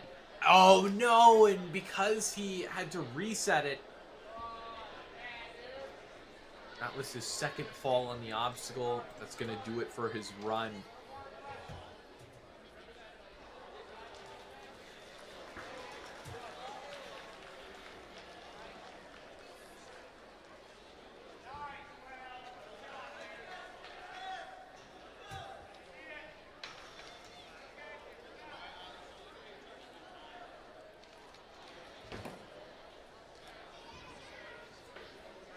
Man, that obstacle is thrashing our competitors.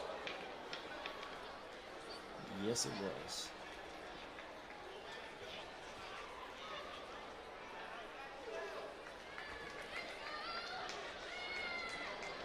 Just about misses it.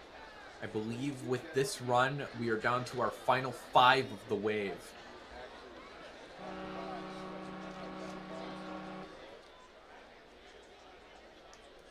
We have Sinclair, Ian, Nick, and Ethan coming up, and that will be the end of the wave. I don't think we'll be going to intermission.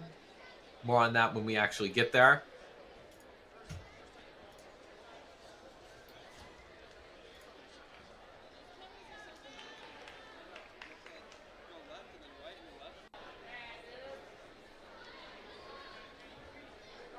But from here, I think let's get into Sinclair's run.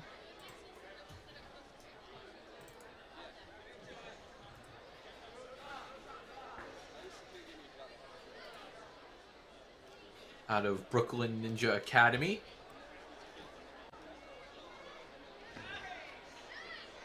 Every time I see someone jump in the starting line, I keep thinking they're going to hit their head.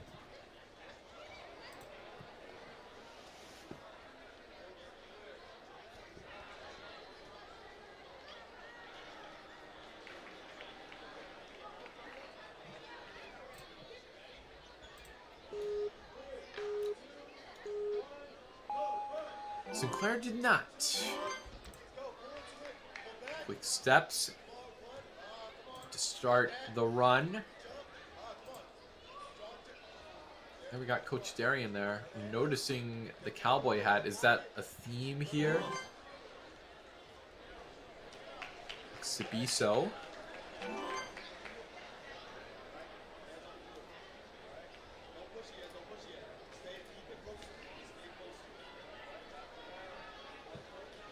Careful with this board. Oh, wait. Can't seem to get the footing for something secure there to pull up. No, I think he had to take a retry because he wrapped his hands around the beam on the drop. Yeah, that'll do it. So, gonna be taking a retry here. Is only gonna have one try to take down this obstacle seriously. And a drop down is gonna end the run. Not secure enough there with the legs or the hands.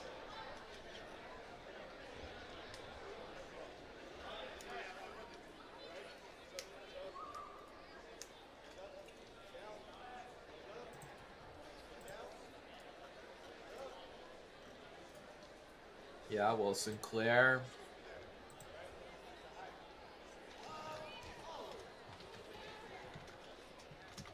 Close call there, but does land on his feet.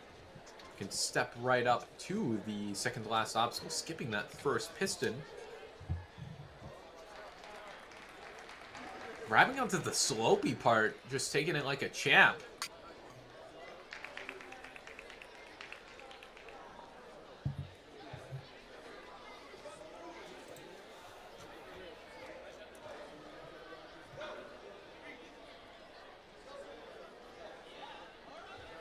Yeah, and I think Sinclair, his run will be done from there. Still, though, a nice effort. That drop, just if you're not ready for it, it can be pretty tough. Seen it time and time again.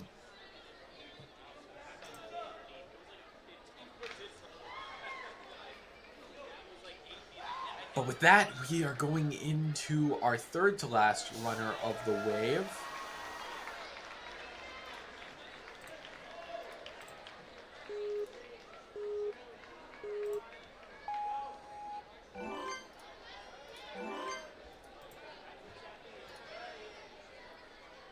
Okay, Ian from the Gravity Forge.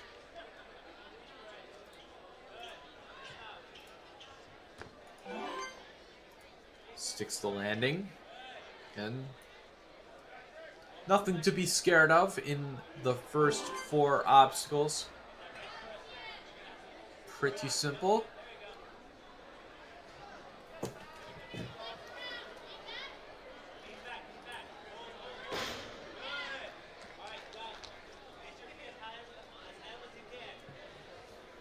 Handling the drop nicely. Extending out, but not as far as he's about to here with this transfer to ledge number 2. And it was just too much for his arms to bear. Gonna take a retry there. No rhyme intended.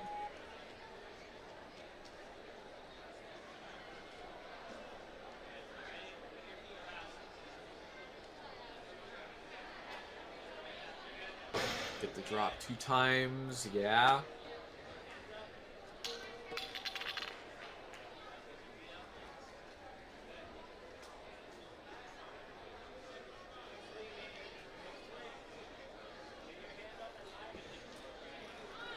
Alright, gotta go for the reach.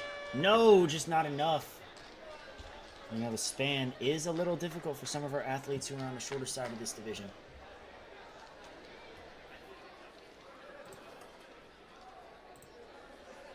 Yeah, I mean, we've seen a lot of competitors fall twice trying to make that move. What can I say?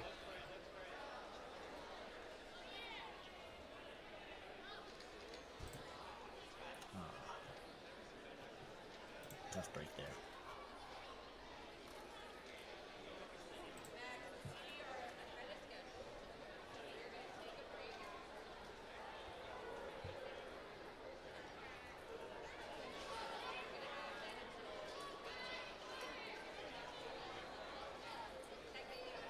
Ian got a lot of swing here. I think he might be going for a hop. No, Nope, seems to have the lâché and then just drops. Maybe the fingers are just a little fatigued, a little tired. No, absolutely. I think Ian. Okay.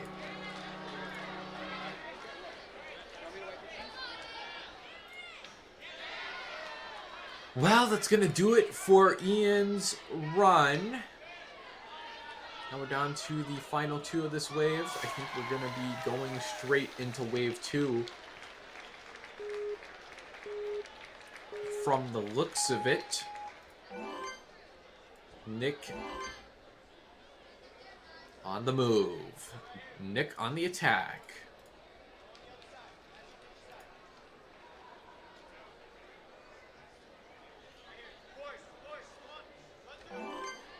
Takes an extra backswing, but no worries. Not losing too much. I think what Nick really needs to focus on is this scary obstacle here, but I don't think it's going to be too tough. Does look to be, relatively speaking, on the taller side of things, so maybe he can reach out for this, be one of the few today. There it is. No! No, he definitely has that span.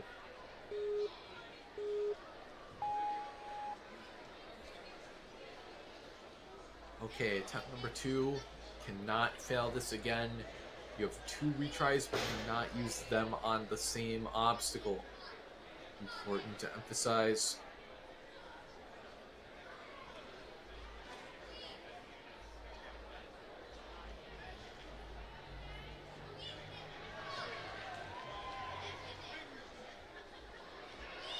Yep, makes that span. Don't do too many regrips, though. Ah, it's just a whiffed hand placement that costs him there. Nick, his run gonna come to a close there.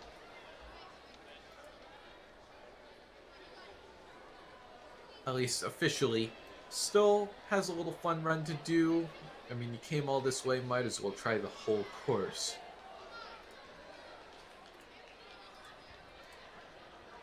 Building it up. Not a lot of people have made this jump alone. Came in way too forward.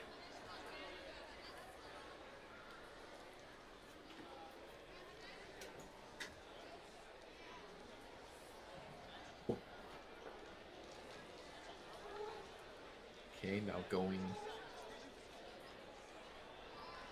forward thinking here out of Nick.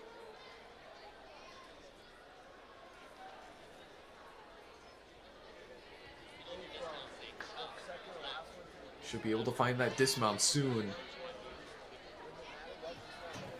Doesn't chalk up. Interesting. This obstacle basically requires chalk. Oh, was going to run for the buzzer, but... Oh. A little unsure of himself. Nick getting a high 5 there, though. And we are down to our final run of the wave. I don't think we are going to be taking breaks, though.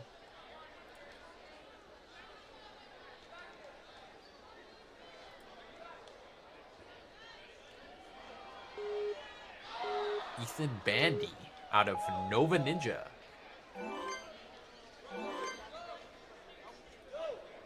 Okay, hops down. Doing a little wrap on the rope. I mean, if you're going to use the legs, I mean, do it right. Good urgency here out of Ethan. You can see there just how getting to this obstacle quickly. He jumped from 30th to 14th. It's definitely going to be important to get to this obstacle quick, even now as we're a little over or approaching the halfway point of this wave.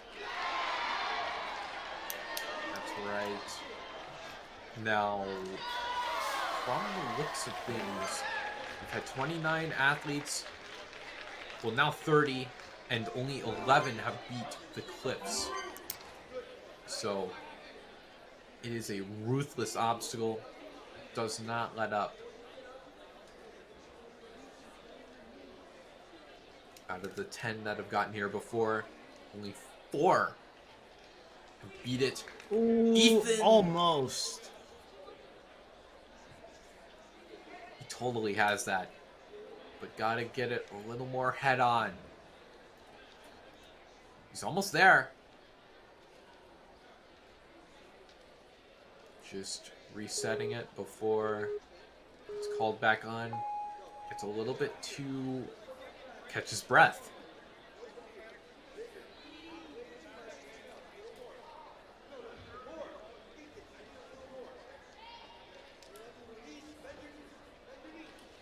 Looking a little more controlled here. Not too much, not too little. The Goldilocks swing.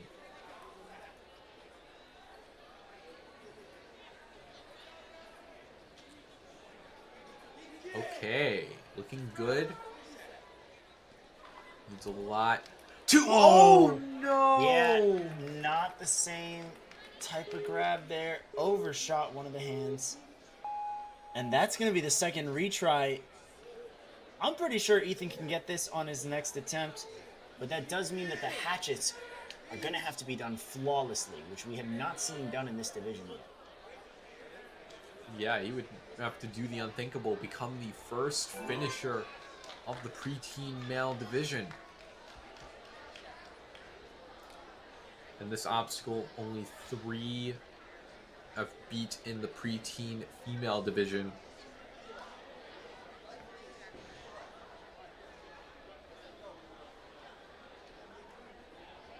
Okay, facing in the right direction. Big pull up here.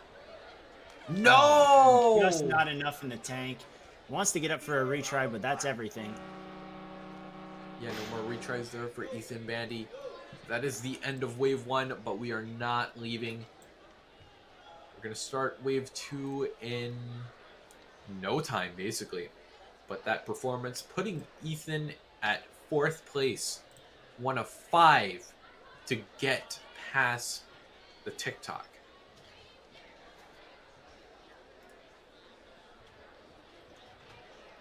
Man, 30 runs.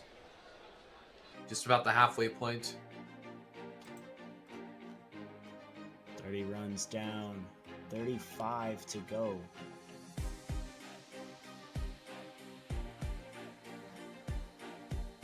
But yeah, I definitely think that we could see...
Has this ever happened to you? Where's my chalk bag? Ooh, I have a solution for that. Slab chalks! You take the chalk ball, put it in the mesh pocket, zip it up, slap, and get your chalk. Slab chalks are made right here in Springdale, Arkansas at Interform, the small batch manufacturing company. We're helping our community and providing local jobs to minorities and women of diverse backgrounds. I'm Joseph Rao, Ninja Warrior, rock climber, and the CEO of Slap Chalks. Ocean Needs Everyone is celebrating 5 years of saving the oceans. My name's Enzo, and through Ocean Needs Everyone, I help save the ocean by doing beach cleanups, CO and mangrove plantings, making art about recycled plastic, and making films regarding the ocean's health. How can you help save the oceans at home? Well, even if you don't live near an ocean, trash can end up in there eventually, so cut down on your use of single-use plastics. If you see trash on the roads or beaches, make sure to pick it up. Use less gas-powered vehicles, fish responsibly, and help support local organizations. I started my organization when I was 12 years old because I wanted to make a difference. So remember, you're never too young to follow your dreams and make a change. Let's all save our oceans together, one piece of trash at a time.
All right, we are back on the challenge course for the preteen male division. We are going to be kicking off our second and third wave, which is really just a combined group of 35 young athletes here.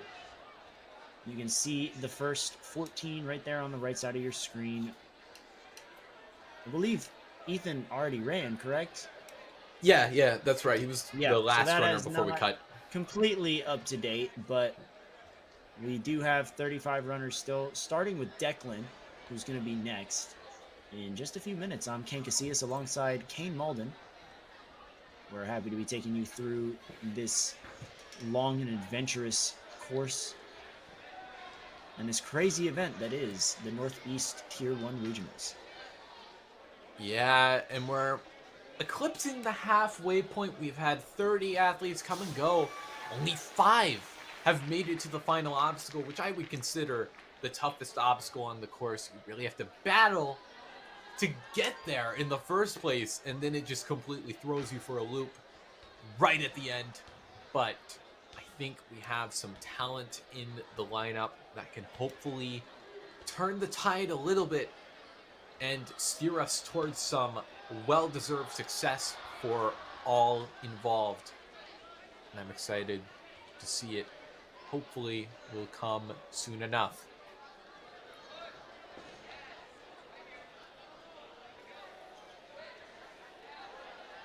The story so far, none of our athletes have cleared the course.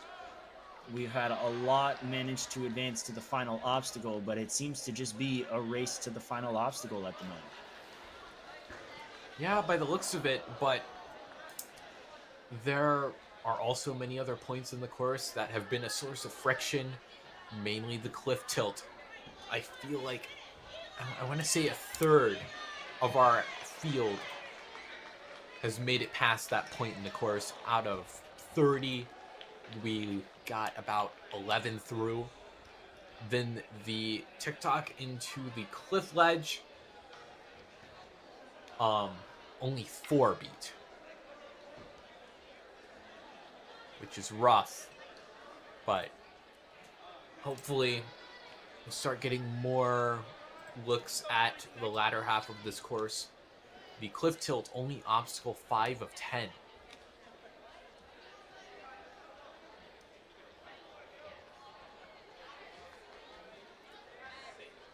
And I think we're going to be back in a couple minutes. No, right now. We can see Declan stepping up to the starting block.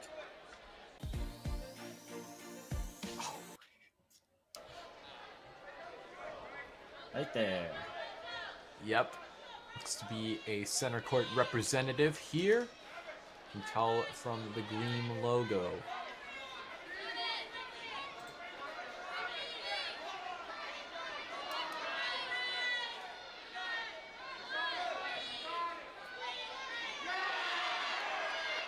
You know, like many of our athletes, favorite obstacle type is generating swing. Most challenging is foot dexterity. Which yeah, I it's feel like always those balance and agility obstacles that our athletes aren't a fan of. And Declan's through the first 2, though. Yeah, I mean, it's just a way to get through these customary 4 obstacles. No athletes have had their runs end within the first 4 obstacles of the course.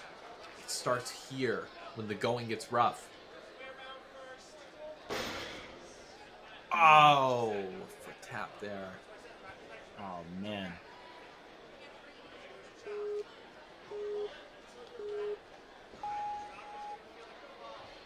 Well, that's okay. The retry system enabling him to give it another go. Getting the wrap doesn't get ripped off there. Now then. Big reach. Oh, gonna take an extra swing here. And gets the lache. Declan Cutler gonna be our next athlete to beat the cliff tilt. He's right into those agility obstacles through the agility discs, no problem. Now pushing the TikTok that is part of the windshield whip. Nice catch. Declan's making quick work Nice. of this course right now. Putting himself in a good spot. Currently, the fastest time to the final obstacle is 1:35 by Steven Musser. We'll see if Declan is able to best that. He's only got a couple of seconds to do so. I don't think he is, but he's going to be in the top 3 there. Going to be in second. Yeah, that extra backswing might have put a wrench in getting first, but that's okay. I mean, maybe he can beat this.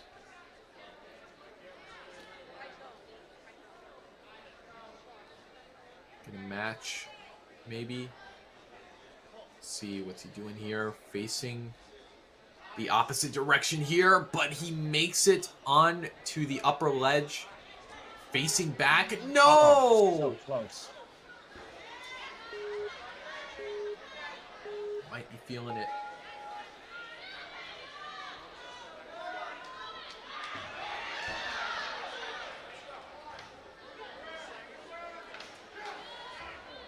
Out of retries here. This is the final obstacle, so it's now or never. Good pull. He's going to have to swing his hand over. And he gets one, but he's really squirmy with the grip right now. Gotta be secure here in the pull back to the hatchets, but not enough. Yeah, just didn't have his hips back enough for a good swing. Tough, but it's great to see so early. The first run of Wave 2 able to make it to the final obstacle. Hopefully that is a sign of things to come. Here is Sam Cedar. Sam Cedar coming out of Next Level Ninja. Very strong gym led by Joe Capo and Abby Clark, creating some of this generation's next ninja stars like Charlie Ball.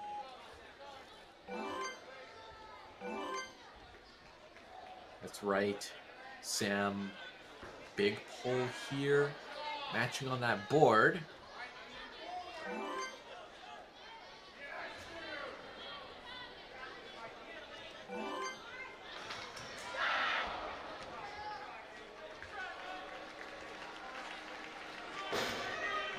Nice use of the pull there. Little scare towards the floor. Almost touched down. That would have cost him a retry, but Sam knows better than that.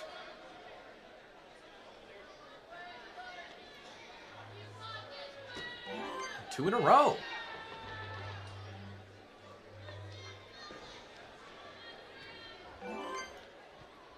Sam keeping it clean. Hasn't used a single retry yet. Making good time as well. Should be good to go on this one. And a nice catch. One swing, and he's out of there. About 5 seconds ahead of Steven's pace. If he keeps this up, then he'll be in the top spot. Lachaise, and is able to steady himself. I think he's skipping that last piston.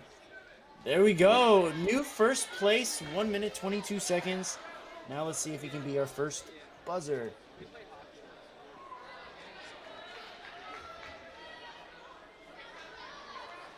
Facing the other way. Oh. Just trying to test what feels comfortable, but again, no matter how you stretch it, I don't think you're feeling comfortable on this obstacle. Oh, what's he doing here? Oh, big reach.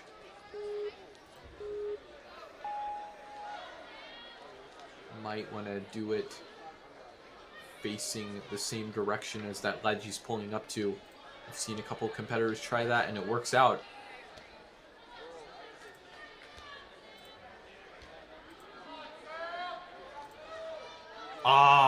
And you can see why when you're facing that direction, you have to do a 180 of some sort. And that's just a really tough move to pull off when you're on razor thin ledges.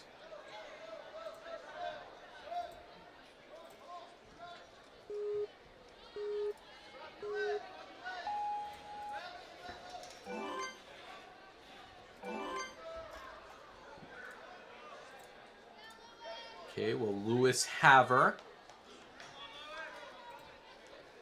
on the move, on the attack. I think that is an M-Lab jersey.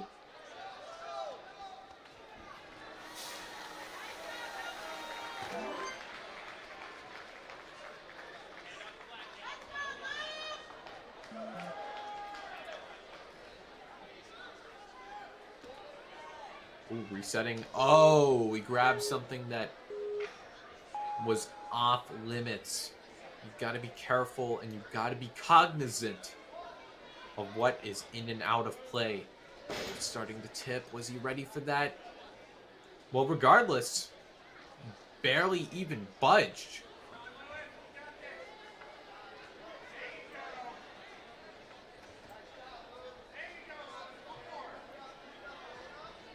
Easy onto that third ledge.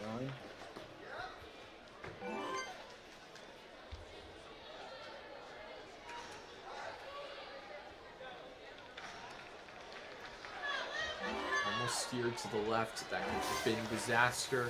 But Lewis going to keep a retry. A valuable lifeline, especially coming into the final 2 crux points. Though I don't think he would want to use one here. Wants to keep it for the hatchets, I'm sure. Ideally, wants to get through it in one go, but it's nice to have insurance.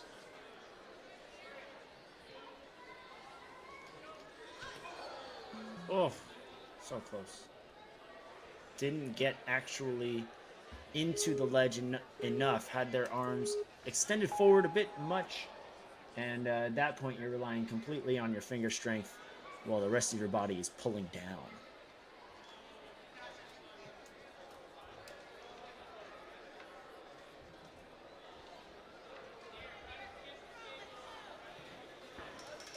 What can he do on the second go? Ah, too high.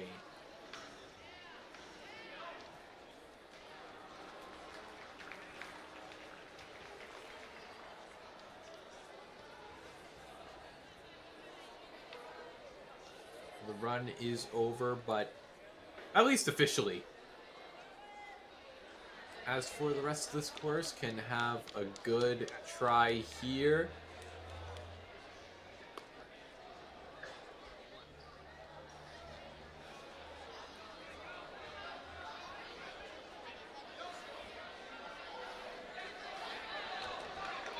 Oh, too twisty there.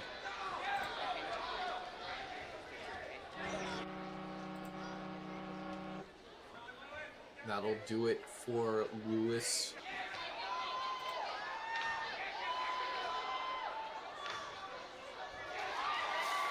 Now moving into, I think from the looks of it, after this run will be the official halfway mark.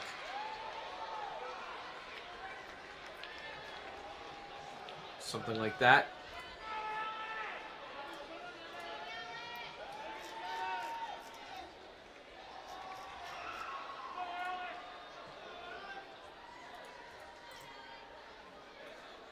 Yeah, 33 out of 65.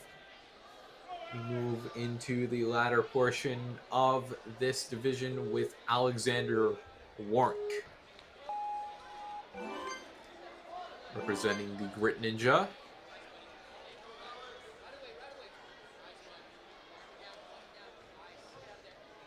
Nice, and scooting down to the end.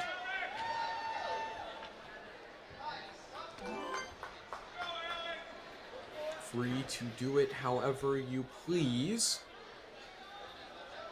Wrapping up high.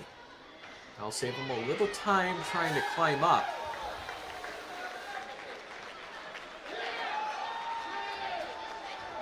Nice move. Gonna have to give a big swing back.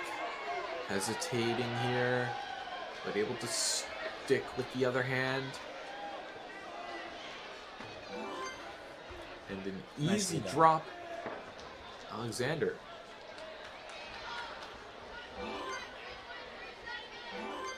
Okay.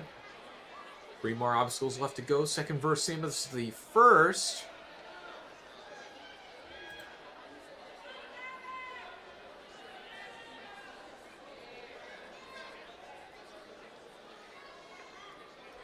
Still no fails to this point.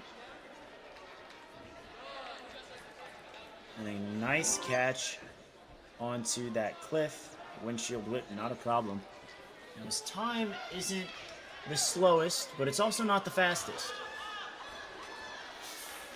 You see there, maybe didn't rely on his reach for the piston lane.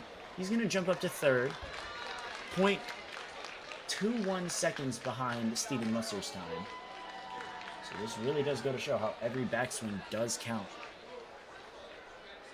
Ooh, okay, maybe this isn't the way he wants to face. Pulling up on the backswing almost and going for it kind of out of sync according to where he is going. Coach telling him to do the 180 twist up to that ledge. Can Alexander pull that off though?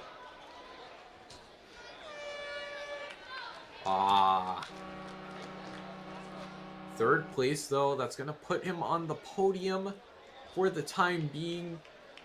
Starting to see a little more success trickle through. We're not seeing as many slip-ups on the cliff tilt, which I'm very happy about. Cameron Baker out of Next Level Ninja.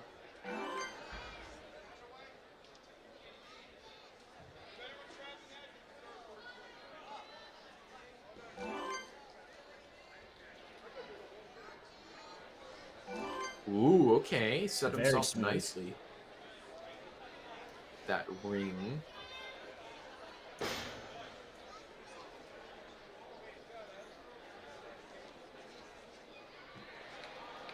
Yeah, and also smooth up the board, but gotta avoid it for that backswing.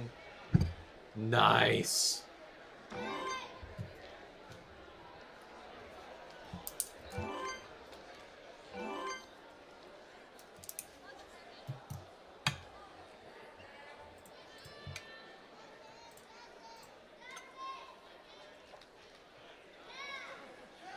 Big jump onto the cliff, down to 2 minutes, approaching the end of the pistons. Gonna go for a skip. He's eyeing the platform, and that puts him in first. 109, a new time to beat to this final obstacle, but an old obstacle to beat. Facing the other way, but grabs it with the reverse grip, but it slips out of his Swung fingers. out. Yeah, he was a little too side to side on the swing. He's going to want to keep it a little more tight.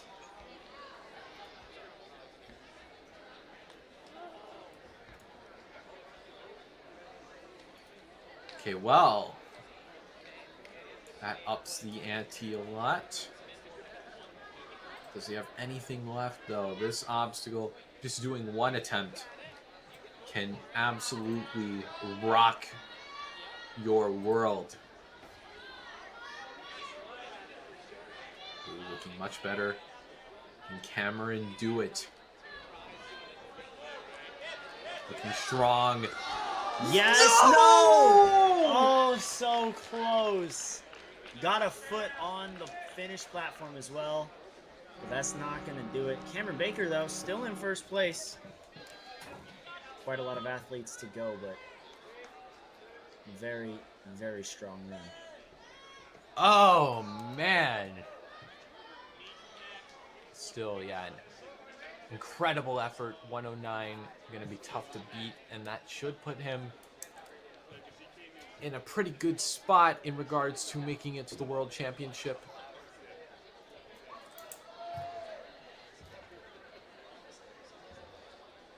Placed 23rd in the flow course, so that should help him a little bit as well.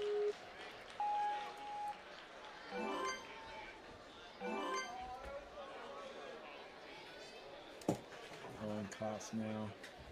Coming out of the movement lab. You can see he's really having to extend for some of these reaches. We'll see how that plays out on the cliff tilt. And he has to make that tricky grab.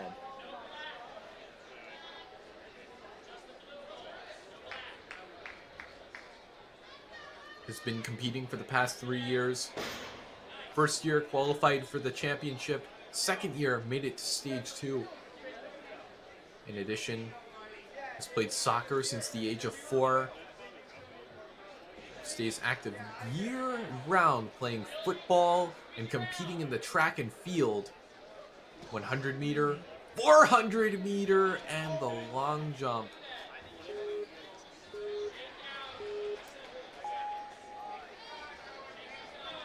Heels out on that ledge, trying to do a regrip.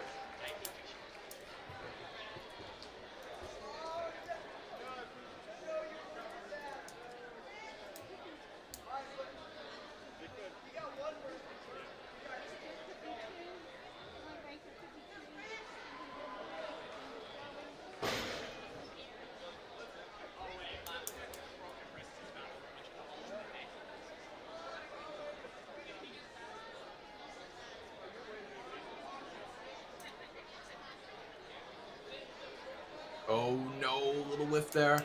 Could have been bad because if you miss the grab, it's hard to easily cover it.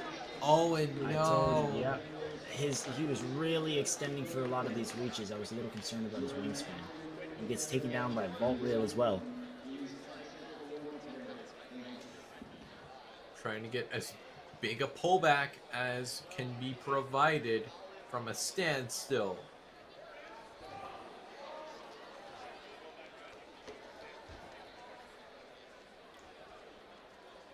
Oh, going for a second try. Or so I thought, going to the piston lane instead.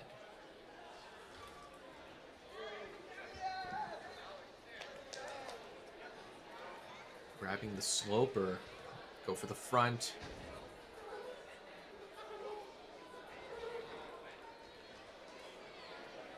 Ooh, good to see. Short swing away from the final obstacle, Owen.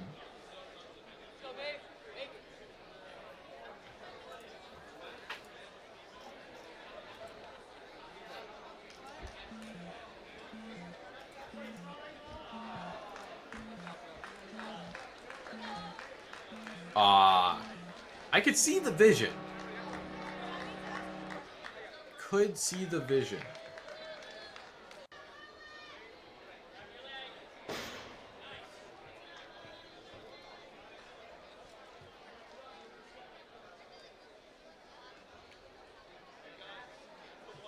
Christopher Delgadio out of Dexterity Depot.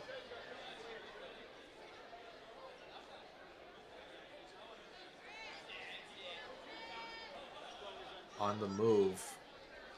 Oh? Oh, so I thought, yeah, that's a false start by the looks of it.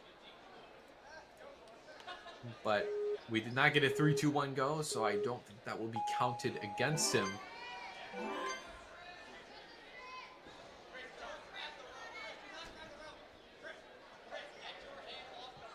Working on obstacle 3.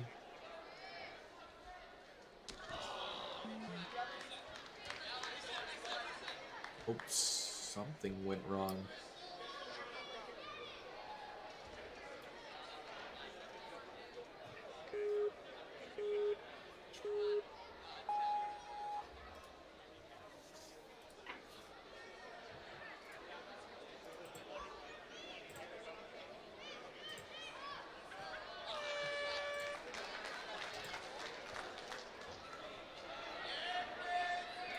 Oh.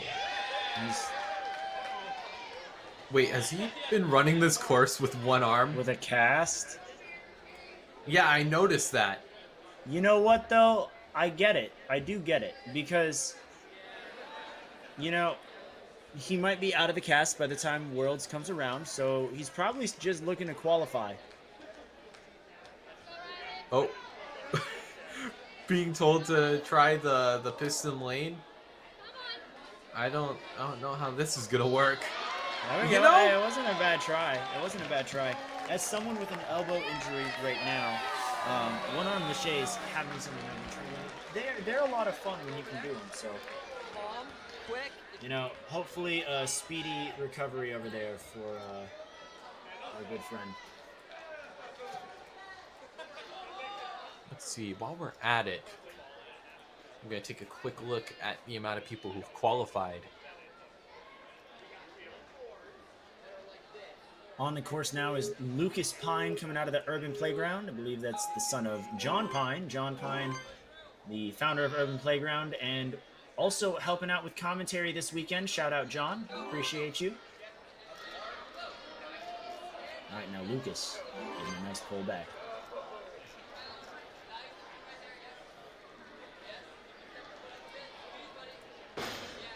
Yep, Lucas, I saw him at the Tier 2 Championships, just a month and a half ago, and he, I believe, qualified for the Tier 1 Championships at that event.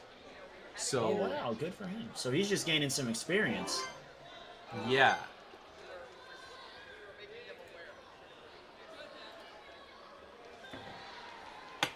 Lucas Pine was also one of the finishers on the flow course, so definitely has some potential here to get the double buzzer. Only 9 finished the flow course in the preteen male division.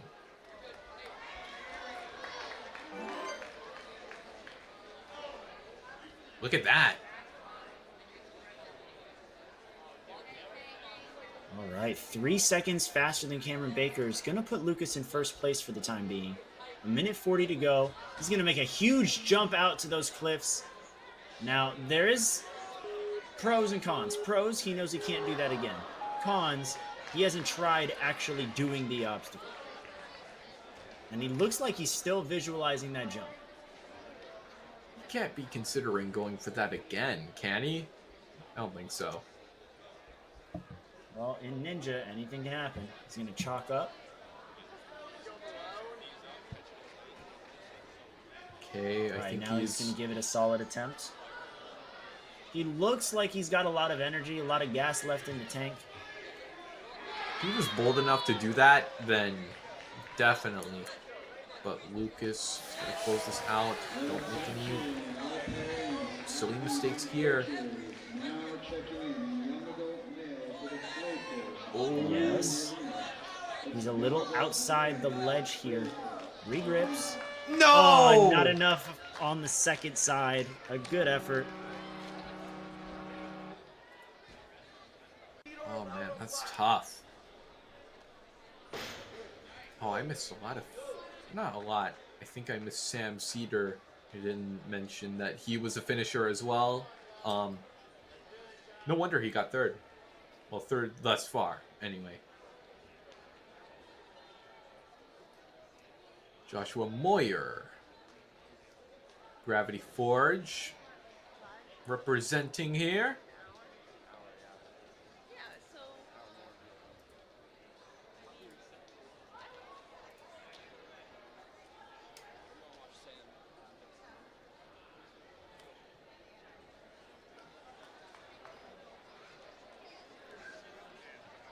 Alright, I think we might be getting some quick resets here, and then Josh will begin his attack here.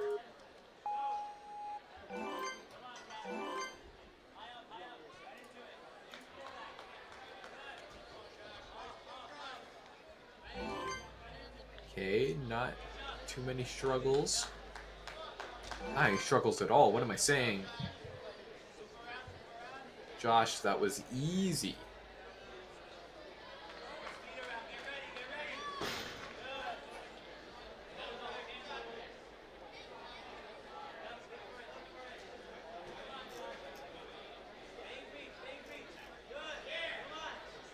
Ooh, big reach out. Shouldn't stick here for too long.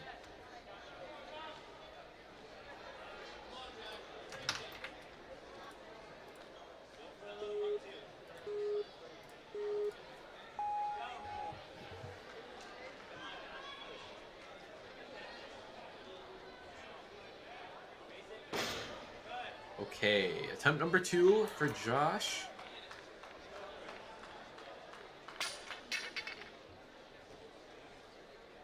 Let's see. Wants to be quicker on the draw. Tried to lachey into it and just didn't have that.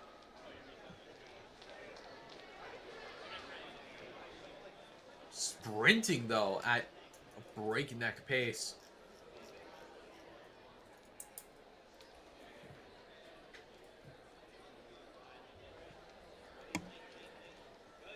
Nice, okay. Looking good throughout the rest of this. There's just a little slip up there early on.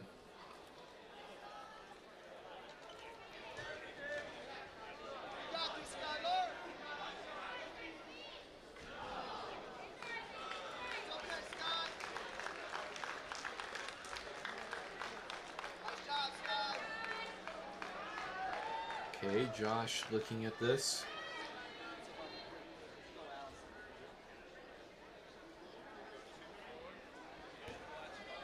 Really motioning it out.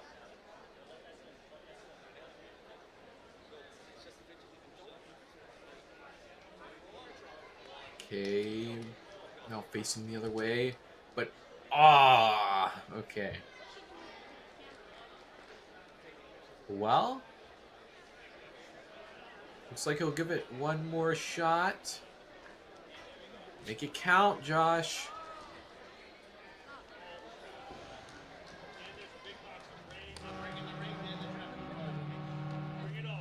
That's gonna do it for his run. Valiant effort, though, throughout.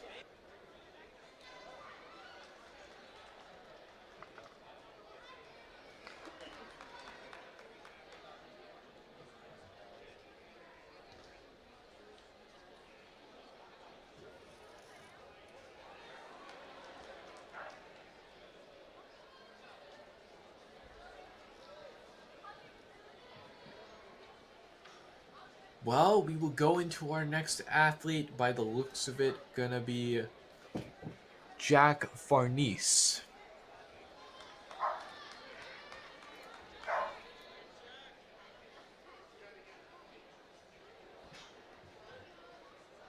Where's the book?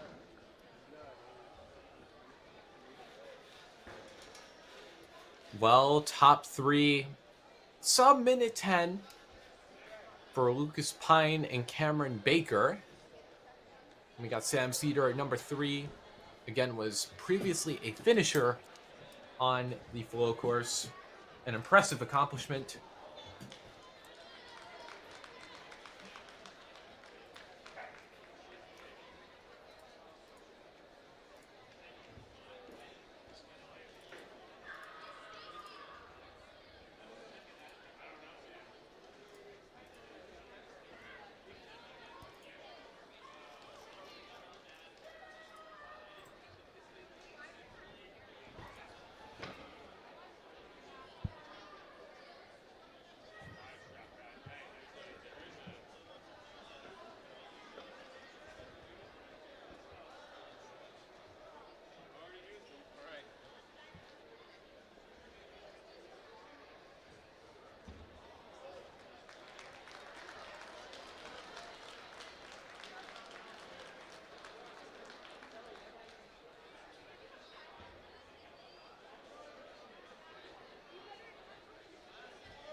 All right, well, I think we're about to get this show back on the road.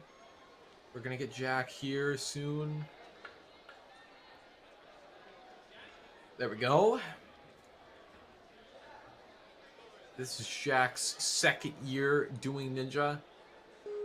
And apparently he's made great progress in his abilities. Would like to shout out his mother, 2 sisters, and Milo, his dog. Also enjoys doing tricks on his bike and playing soccer.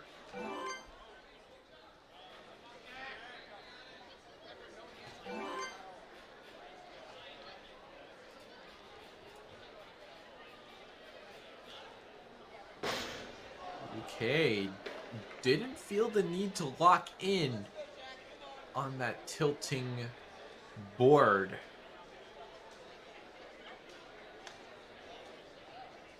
Trying to find that. Oh, good save.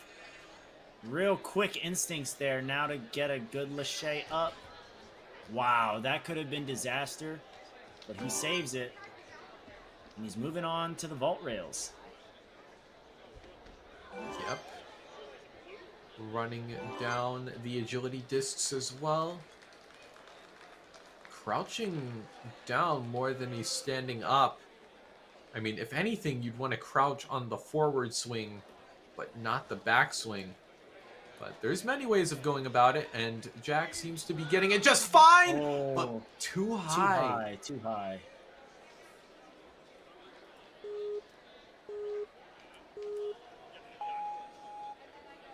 Get a little bit, taking a sip of the water.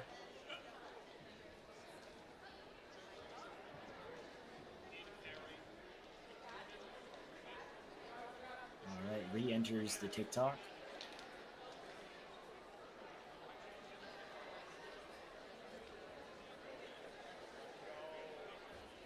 And he's making great progress on his swing. It's adding up.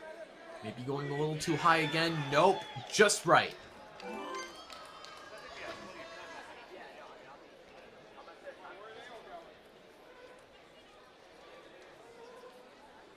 Jack Farnese nearing the end.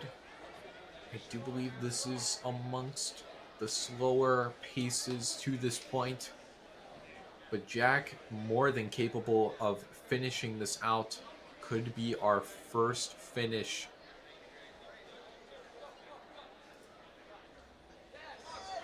Oh, good move. Got a strong pull there. Finds the center. Ooh, a little off on one ledge. He regrips. Big pull. And a pop. No, not enough pop up on that front swing. He had the right idea. He's just got to be a little stronger on the up.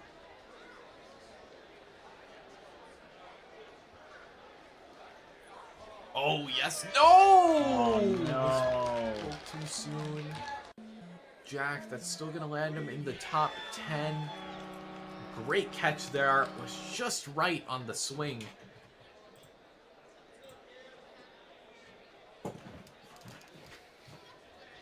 But now, Camden Bogart.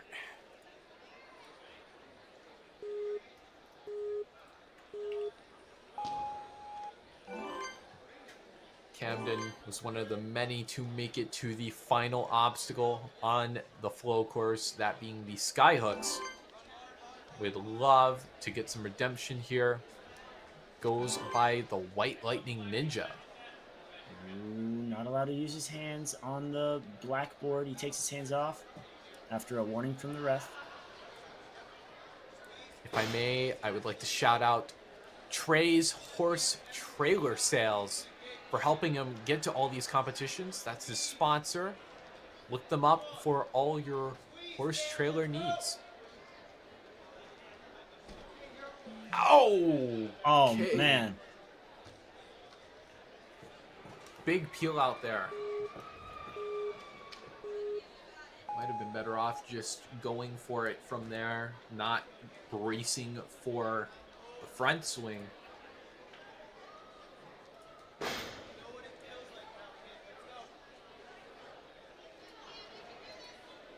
Okay, what about now? His second try of the charm for Camden. Looking good so far. Yes! Doesn't go for the lâché, but is able to hold on tight.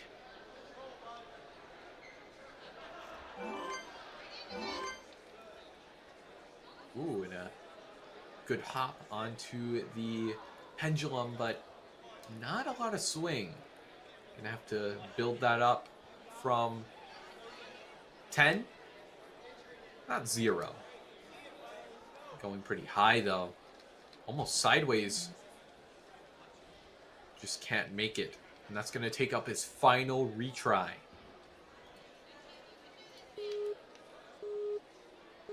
All right, has to be perfect on these last 3 obstacles, starting with windshield whip.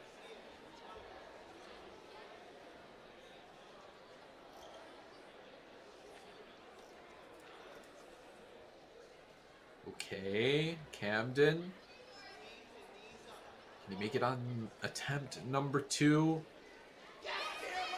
Yes! Wow, what a catch.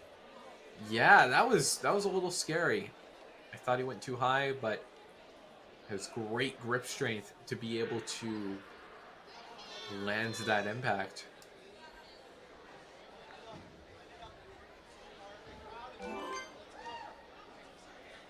"40 seconds.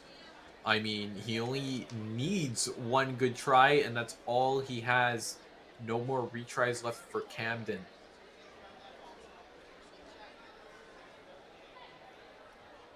Really trying to build swing. That's not necessarily what you want to do, because you'll swivel too much like that and come off. Unfortunate. But still making it to the last obstacle. He'll find himself a little higher up on the leaderboard. That's tough, but still a great run to get to that final obstacle. Now we have Matthew Brennan out of Empire Ninja.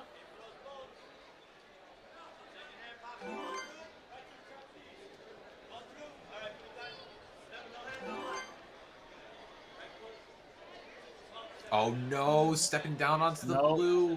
Yeah, that blue barrel is just so the board itself can rotate, not for people to step on. Right. It's easy to just do it when you're not thinking about it, because, again, generally, a lot of courses like this will pick a color, and everything on it will be in play, you know. Typically, in the case of the World Championship, that color is blue. And this as well. Now that I think about it. But Matthew, able to get through on his second attempt. Seeing a lot more deep runs going forward.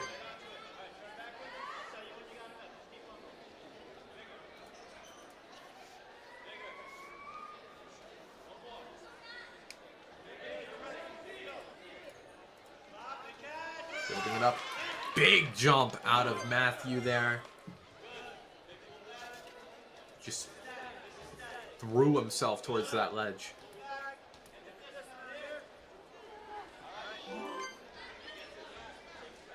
He's almost done. That's a minute 30. So not the fastest, but of course a finish would make this irrelevant.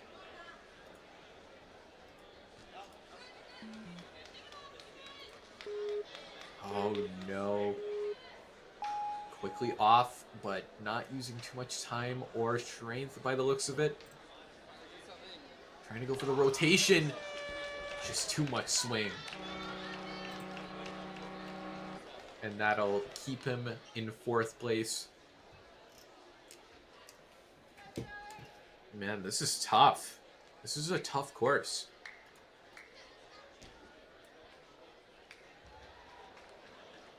Yeah, this course really meant to push the best in the Northeast, and it's doing exactly that. That's why it's the challenge course. Can you imagine if this were the flow? Oh, man. All right, well, someone that you've been looking forward to seeing run, Joey Bank. Yeah, Joey Bank, I saw him in the Tier 2 Championships.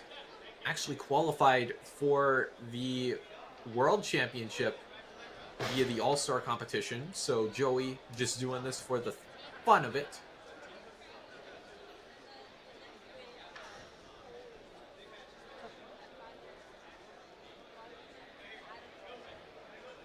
All right, setting up that Lachey. Very well done. Looking good thus far. Easy money of the first 7 obstacles, I'd say. These final 3 can be a serious challenge, but Joey making it look simple. Down to 2 minutes. Time not going to be a factor. By the looks of it, a minute 55. Oh, 104. 2 seconds ahead. Wow. This really is going to come down to milliseconds unless someone can hit the buzzer and really separate themselves. Up. Oh, wait, what? What did he touch? I am not too sure. Maybe he hit the black board at some point and was grabbing that. Oh, man. Hopefully that didn't take too much out of him.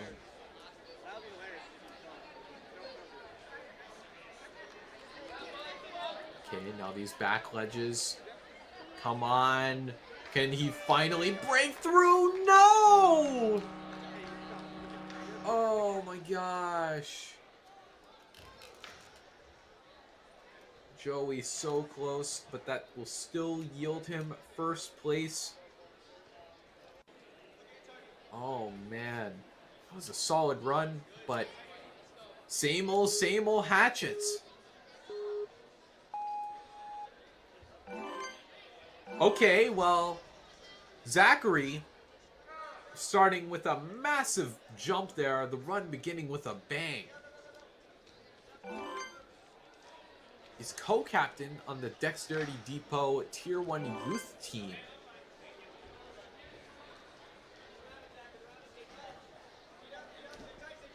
Also enjoys playing piano and chess.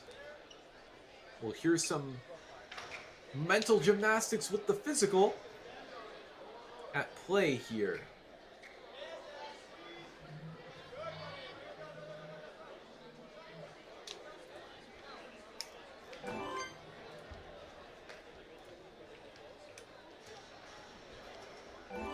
Zachary Overmiller taking some quick strides.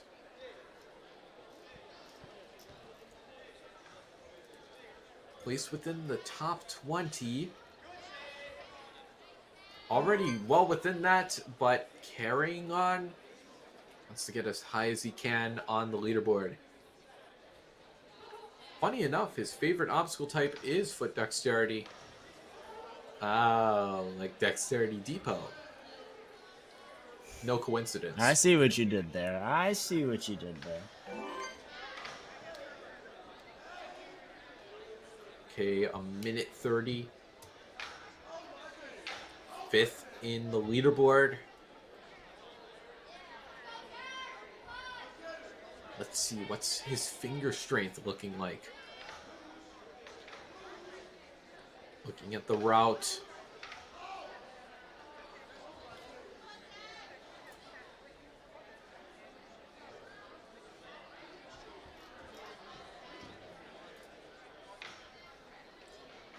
Okay, a minute. Really resting here. I like the way he's thinking. Gotta stretch out for this ledge. No! Yeah, doing that turn. It's really hard.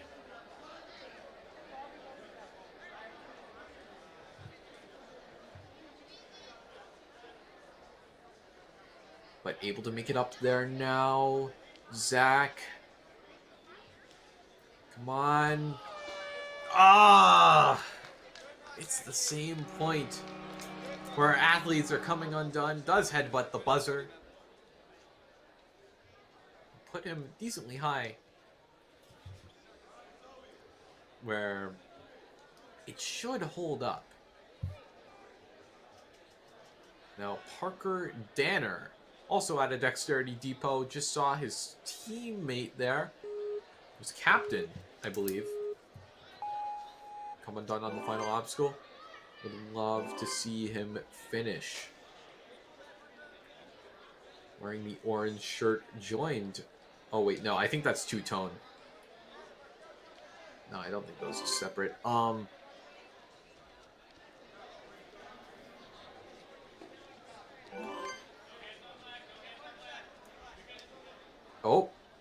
got a All warning of our from the... athletes here forgetting that they can't touch that black board. They can only use those holds. Is that like a dinosaur hat? It's hard to tell from this angle. He's wearing it backwards. Yeah, it's some sort of dinosaur or dragon. Oh, cool.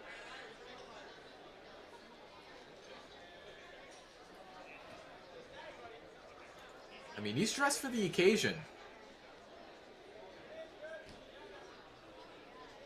What can I say? Parker able to make it through the cliff tilt. No retries.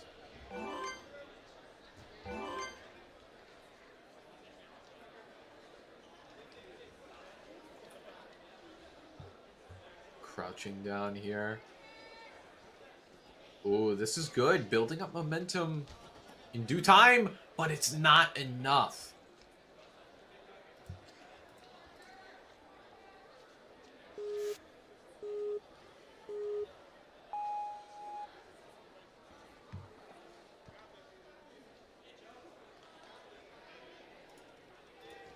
Okay, well, one more try here for Parker. Can he right the wrong here?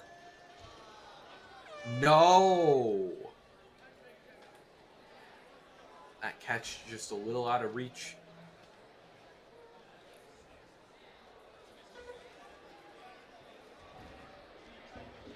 Oh, I think he's starting to feel the fatigue here, feel the burn. In 2 minutes at the flow course, we'll be doing a demo for young adult males.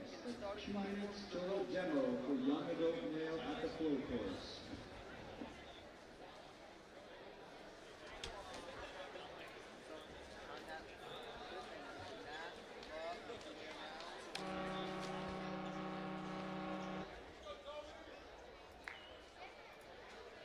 Well then, we keep on moving. We are down to our final 20. Ethan Tobias gonna be one of them out of Ninja Mania. He's on the start line. You can see him behind the leaderboard. The leaderboard actually filling up with 9s. No surprise here. We've been seeing a lot of competitors make it there. A lot of athletes fall short of the goal. Ethan. Oh. Yeah, we're seeing a lot of it. Can't unsee it. Ah, and he gets a retry used for that.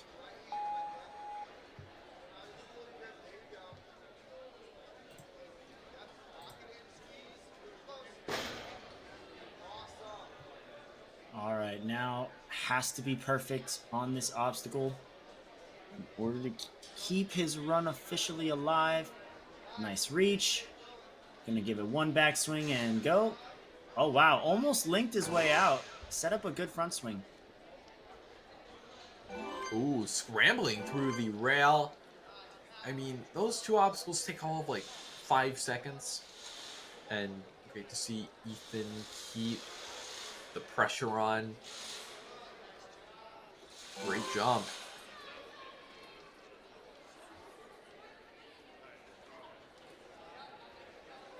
He's going to try and be as smooth as possible. Keeping his body forward and backward. Great swing there.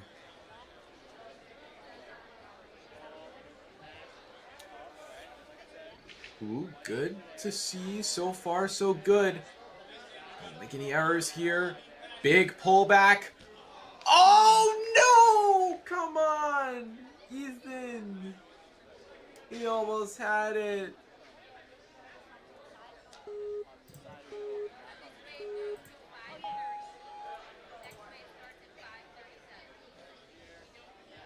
Man, it's just coming down to fingertips here.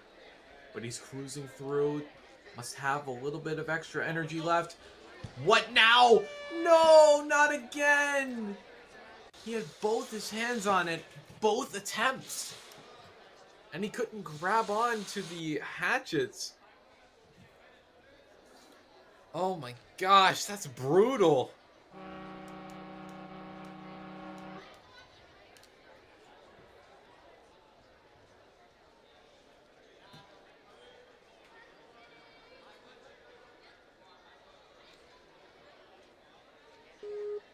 We have Vincent Faraci, I think.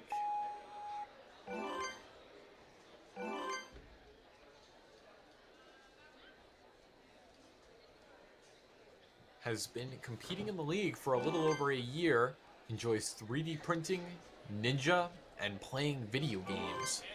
Also musical, has perfect pitch. Oh! Evading using a retry there. Man, they should really like put some red tape on there or something. Because I don't think just the blackboard is sending the message.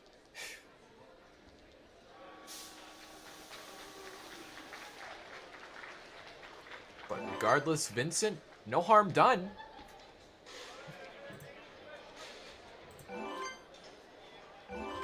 Is 4'8", but has a 5-foot wingspan, so a difference of about 4 inches. As a reminder, your wingspan typically is around your height, so 4 inches more is pretty substantial.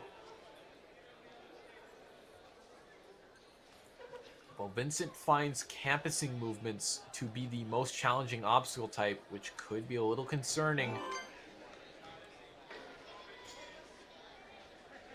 Is he going to chalk up? No. No chalk for Vincent. Nice pull. Ooh. Facing away. But adjusting on the fly. Vincent! No, he just wasn't ready.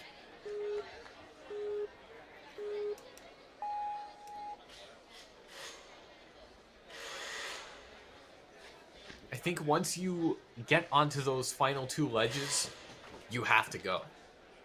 You can't mosey around on them. Yeah, you really do have to you have to set your backswing up right away. And as soon as you get both hands on those ledges, you got to pop right up. I don't know. I don't know what to make of it. There've been plenty of competitors who I thought had a perfect release, but it's just those final hatchets that do the finishing blow. But Vincent, still a strong run. He almost had it.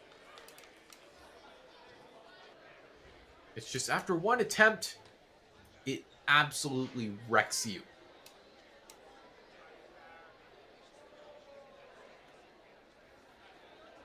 Harry Klein comes from Next Level Ninja, but I don't recognize that shirt as being Next Level Ninja, so perhaps supporting another gym here. Again, they're kind of intertwined.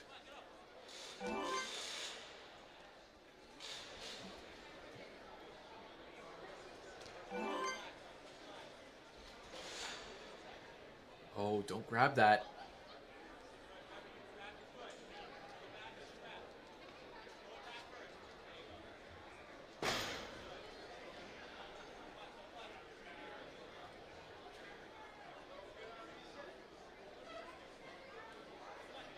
I don't know, Harry nearing the top. It gives him plenty of room to just pull himself over. Ooh, nice.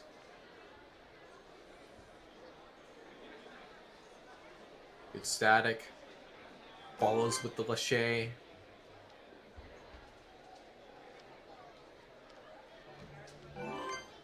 Just 2 steps on that rail. Doesn't want to play with fire.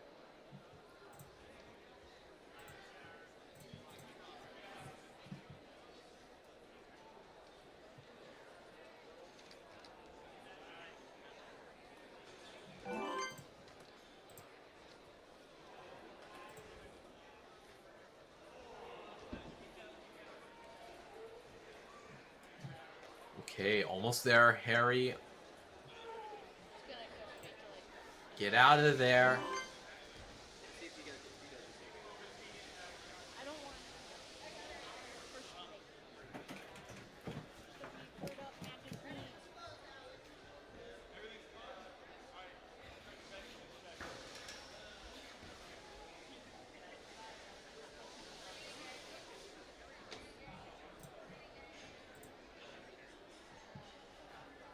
Doesn't have quite enough momentum.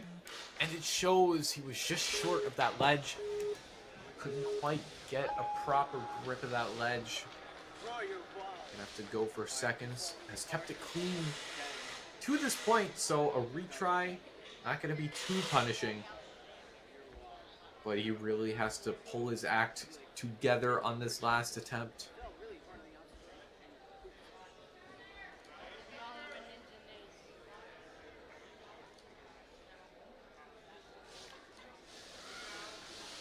Nice. Matching, no! It's that grab.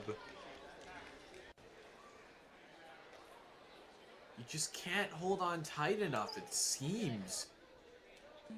How many competitors have we seen make it to that point and just peel off those final 2 hatchets? Too many. Too many to count, Kane. I honestly thought by now we'd have a finisher. Yeah, we're getting kind of down to the wire. We're down to about 15 or 16 runs. And still no signs of any finishers, which is insane.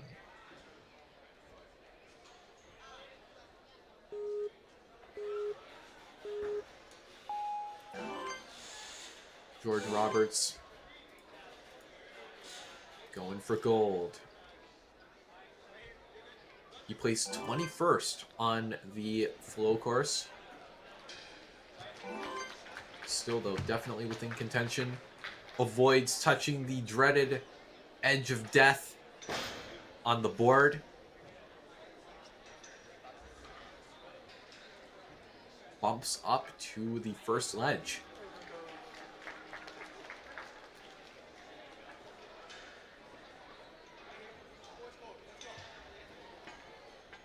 Ooh. Good throw. Out of George. Killing it so far.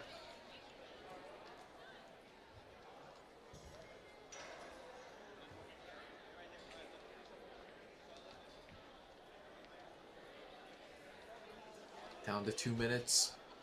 But can't catch the ledge. But he's got one more try here. Steadying the swing. Doesn't want to waste any more time.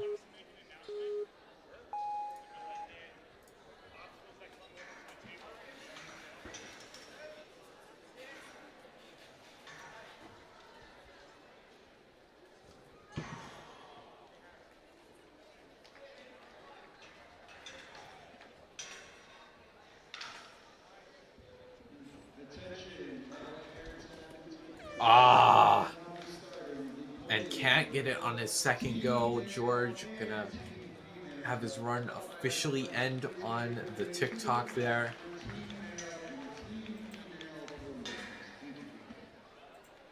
Down to our final 10 of this wave.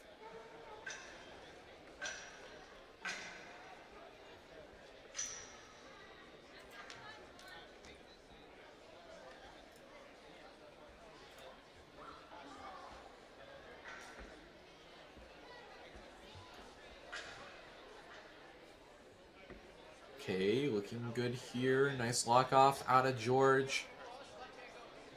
But just in his fun run now. If George gets this, oh boy. Oh, sticking that ledge. Could he make the catch? No. Couldn't curl his hands around the handles of those hatchets. Still, though, a decent way to finish off his run as we move into the final 10 here of this wave. We have 6 after. Lucas Brozina. Seen him around. I think I might have seen him in Premier Series. Slipping me right now. Actually placed a spot below George on the flow course. Placed 22nd, but I've seen what he can do. Strong athlete.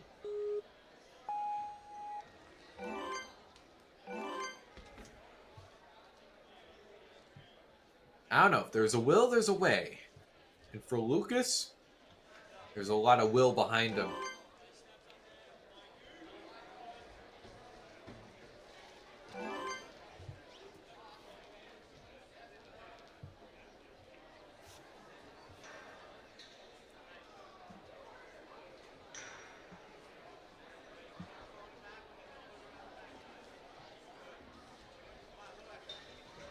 All right, really trying to get the cliff tilt to tip over, which he does. Makes contact with that first ledge. This specific area really tripping people up. He's going to give it a big pull back in just a bit. No, he's going to pop forward and rely on his pinch.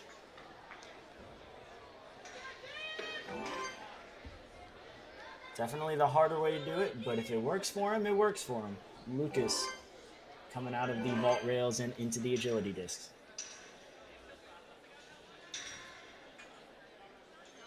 Yep, not too much to complain about. Lucas got plenty of swing. Oh, we're gonna have to cough up a retry. We're starting to see some issues regarding this. What is this pendulum?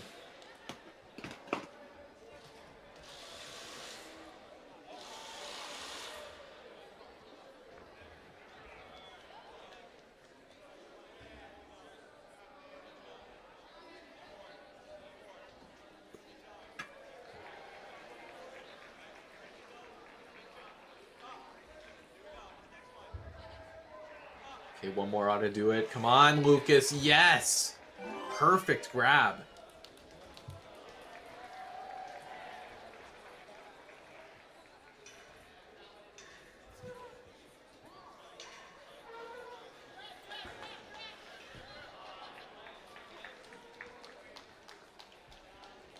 Okay, now reaching down.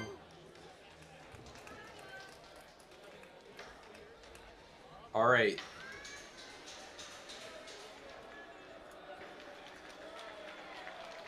"30 seconds now.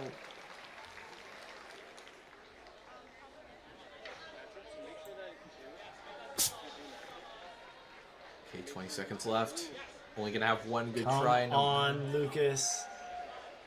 Oh, the Gotta suspense is set this up. the suspense is killing me. Set it up, and no, not enough. Yeah, just didn't make contact with his hand. Honestly, I don't even... Obviously, the tiny ledges are difficult at the very end, but it's more of the fact that the athletes here are grabbing the ledges in the wrong spots because they can't see where they're grabbing. That's throwing things off so much more than it normally would. Oh man, this is tough. This is so tough. And we're down number 9. Michael Lysenko, his name ringing some bells.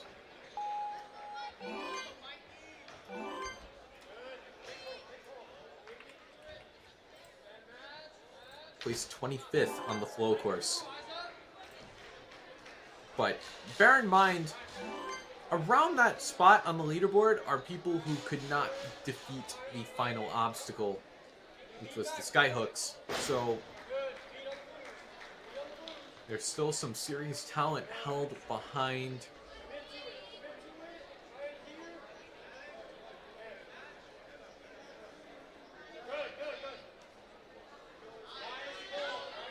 He's been doing Ninja since 2019, so that's what, 6 years? A lot of time. That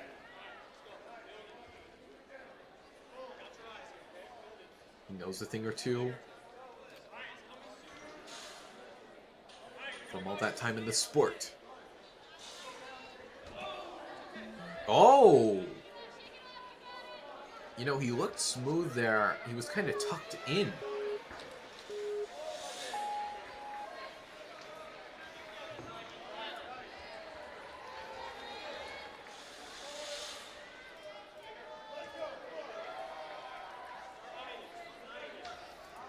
Has to catch this cliff or his run is officially over. Still has a lot of time on the clock, and squeeze is on. Almost peels off, but he manages to save it there. That looked like it could have been a shaky one, but Michael is still on the move. Coming into these Pistons. Nice little reach and a nice backswing to the end. Gonna put him in 9th place for the time being. He could jump right up to 1st with a clear on this obstacle. But how much does he have in the reserves?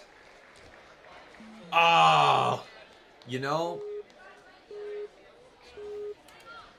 this is, I don't know, it's hard to reach for it blind, especially. This is definitely an awkward move to begin with, but you have a clear point here about, you know, reaching for these ledges. Really tough. Reaching for it without knowing exactly where they are, even tougher. They should have installed a mirror maybe in front of that, but Michael rolling with the punches. Come on. Oh, man.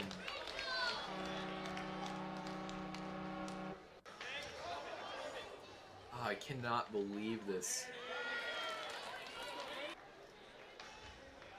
Just to clarify, 20 people have made it to the final obstacle. Jeez. This is unbelievable. Cannon Bird. Jump climb extreme here.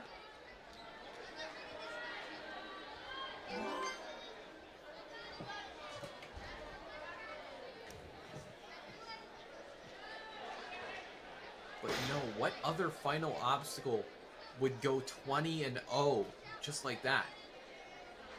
You'd be hard pressed. Oh, I can think of a few, but they live in ninja infamy. Oh no.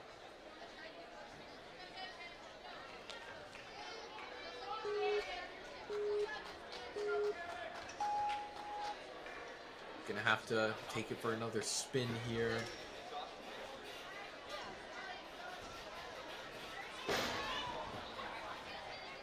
He needs to fly through this if he wants to keep his run alive.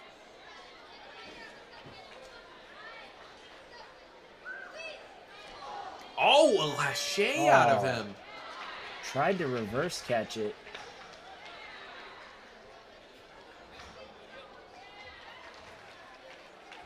Ooh, that was fast. You can sure run like the wind.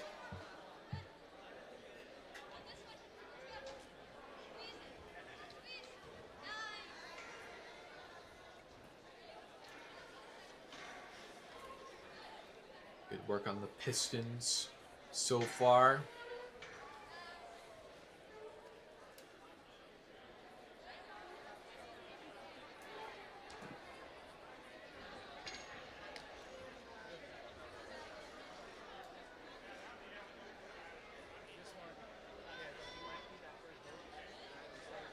Okay, one more obstacle here for Cannon. Just have a little bit of fun.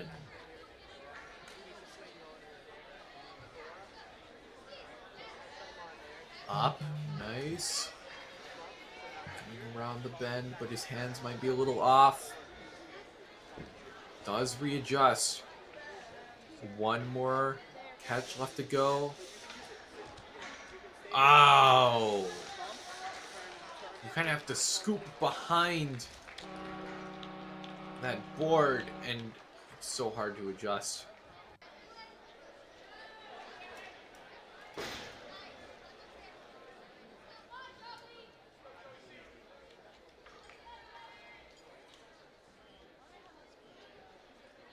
Thus, we must move on to Joseph Comerford.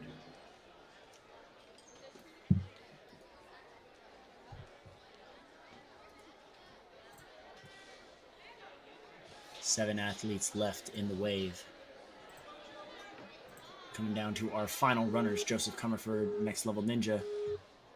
One of our faster athletes. I know he's done pretty well for himself.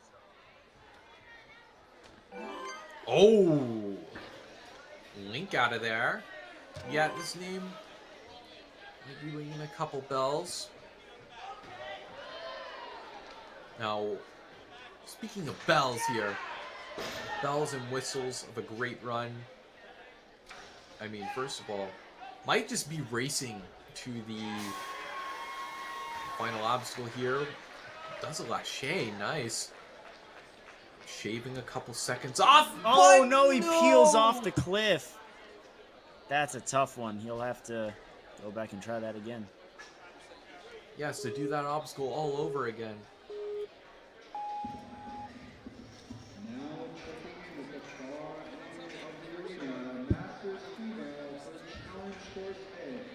Masters female checking in for challenge course A at the far end of the arena.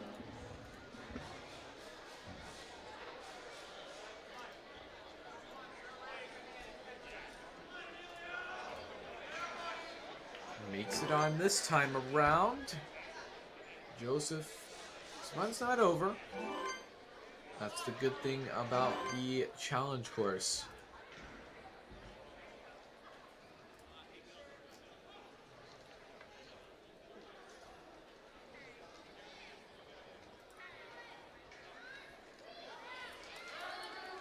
Makes that catch. Easy money. Going up into these pistons. Must feel like a race car.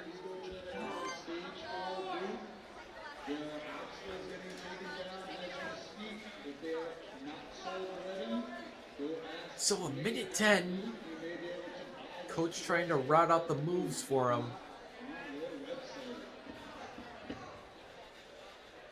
This is an athlete who I think is pretty capable here of clearing this obstacle. You can see he's already starting relatively locked off. He's got his plan. Oh, surely Let's this see could if be he it. can lock in. His swing looks healthy. No! Missed the Oh. grab. He kind of got half of his fingers on that ledge. Like I said, reaching for a ledge you can't really see is not easy. Especially when they're two separate ledges. It would be so much better for them if it was one long ledge and they could just grab the center, but unfortunately, no.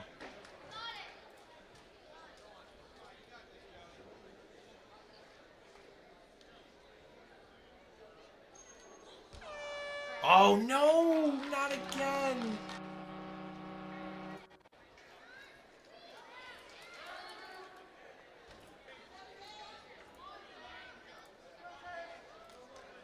Man, you're just starting to see names get burned here on the final obstacle. Zane Bryant.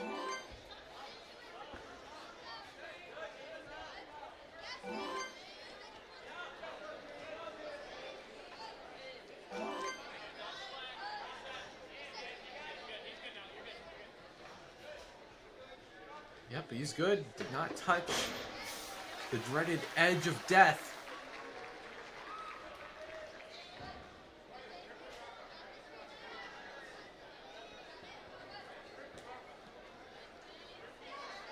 Ooh, okay.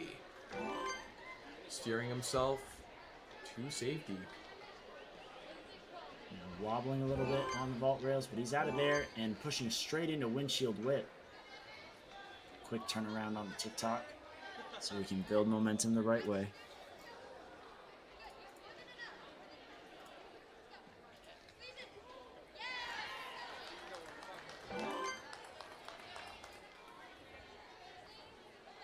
Great, that's all I'm thinking about.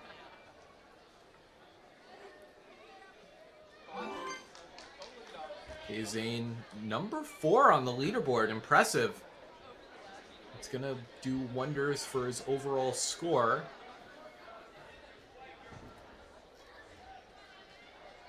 And Zane was one of our finishers on the flow course. So a finish not impossible could get the double whammy here.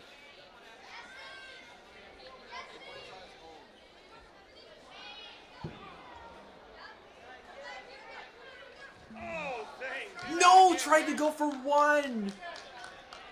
No. Maybe thought singling on one target would enable him to get a firmer grip, but either way. Oh, that might have thrown a wrench in things. Zane shaking out. It's tough to do this obstacle once, let alone twice.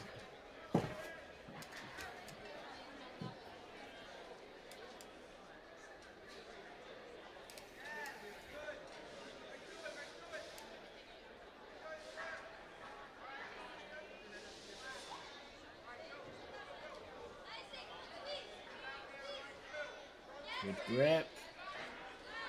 Setting up. Okay, now for the big pull back. Oh, not enough contact on that left ledge. Your right, Zane's left. Close one there. Gonna put him in 4th place. Just 2 seconds away from a podium spot. We are getting super close.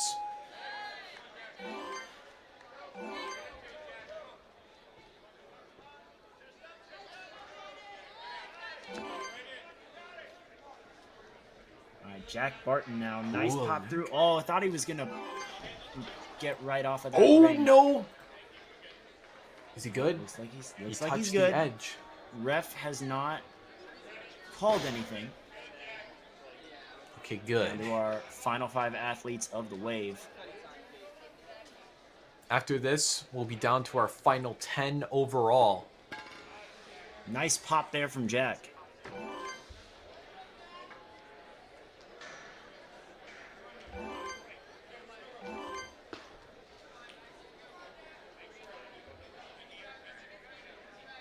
Really generating swing here. Already on obstacle 8, no retries needed. Almost comes off a little too aggressively there.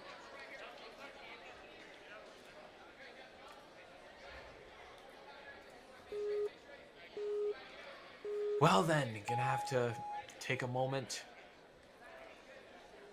It's also tough because when you're going fast, if you fall, then yeah, like you said, it can throw you for a loop.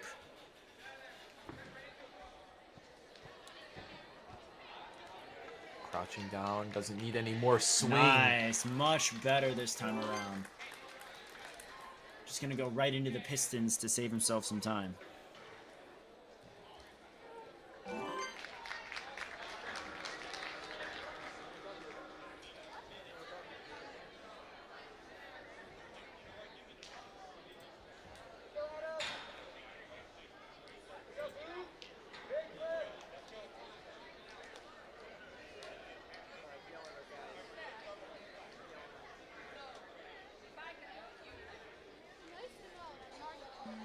Oh no, taking maybe a tactical reset, but there's nothing to reset.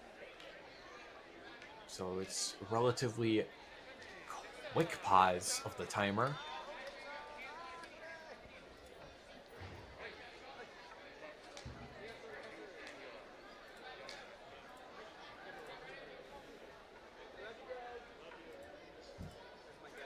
Okay, trying to reach up. Digging deep here. Jack. If he touches the ground, it'll either all be over. Oh, just as I say it. This obstacle still not letting up. And then there were 10. And still, no one has finished.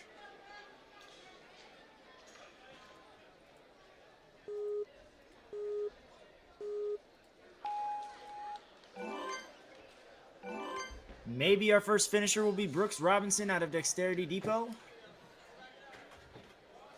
We're pretty much cracking into the top 10 that the region has to offer. Yeah, and he in placed terms of the number regular 5. season rankings. Placed number 5 on the flow course. Is one of our few finishers. Though our finishers have been dropping, same point on the cliffs. It is ruthless.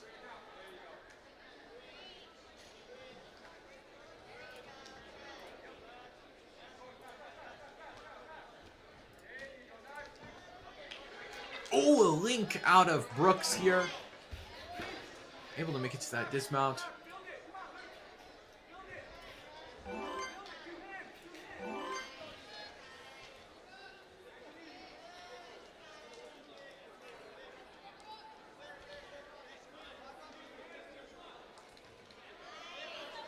Nice.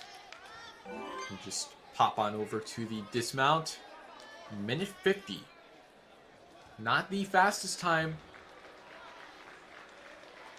But maybe he can close this out.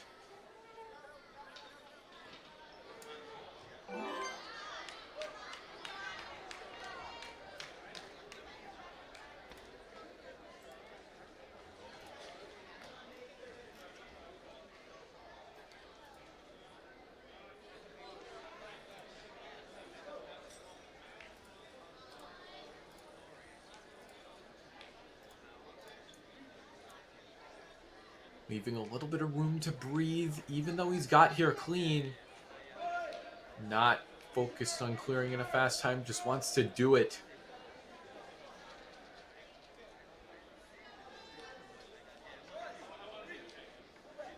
All right, really setting himself up here. Yep, sets off on this Oh, obstacle. so close. No! Gonna peel off.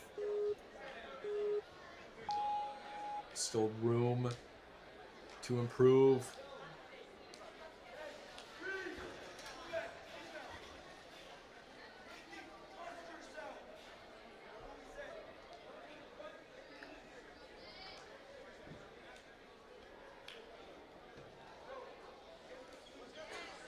Reaches up, has the right direction here.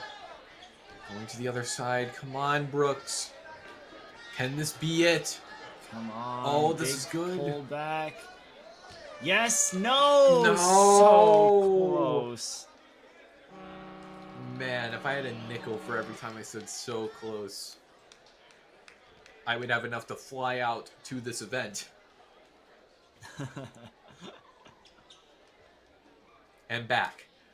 Elias Slanker down to 9.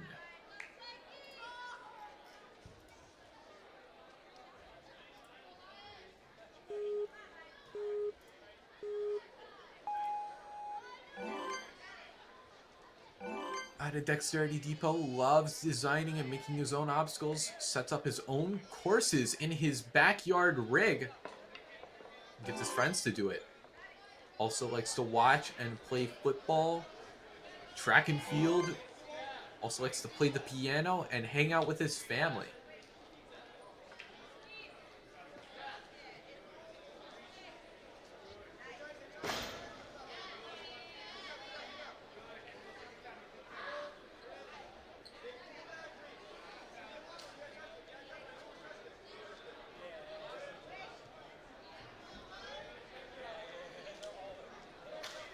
Okay, easy work on the cliffs.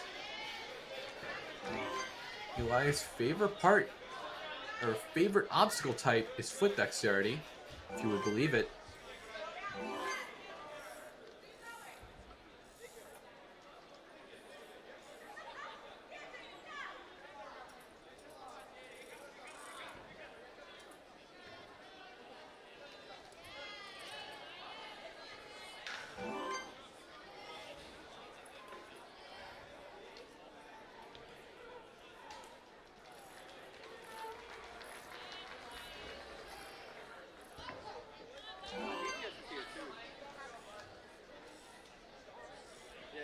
And now, the final obstacle. Second verse, same as the first. Come on, Elias.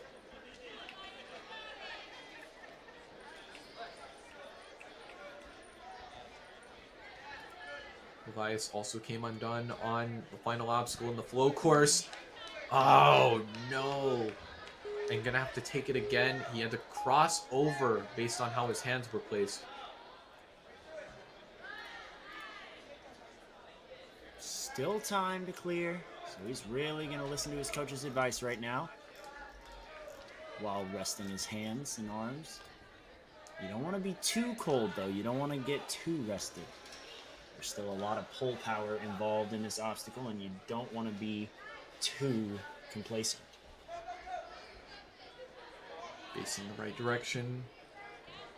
We've seen that from a lot of athletes on their second attempts. They figure it out. Come on, Elias. Big pull. No! It was one hand!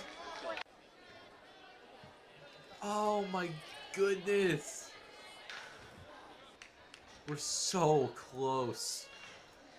Yet so far, it seems like every time we get teased with the brink of a clear, but it hasn't come yet. By no fault of the athletes, this obstacle is just, I don't even know. Charles Graham off to a blazing start.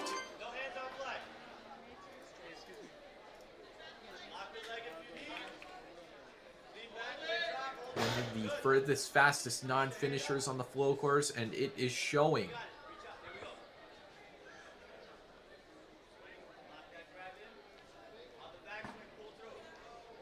Big pullback. Oh, what?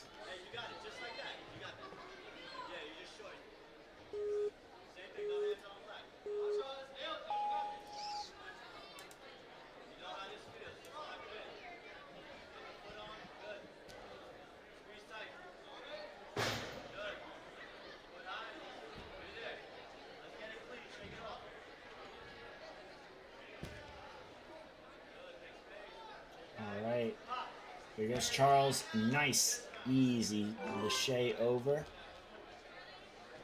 Onto that vault rail, the turnaround obstacle of this course. A little wobbly, but he's onto the other side, and it's just breezing right through.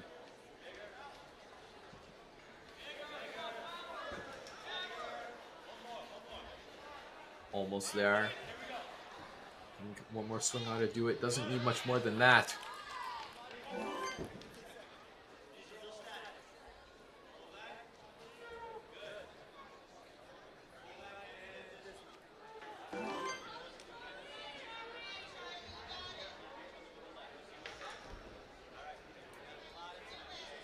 Okay, looking at it, hopefully can get it right on the first go, though.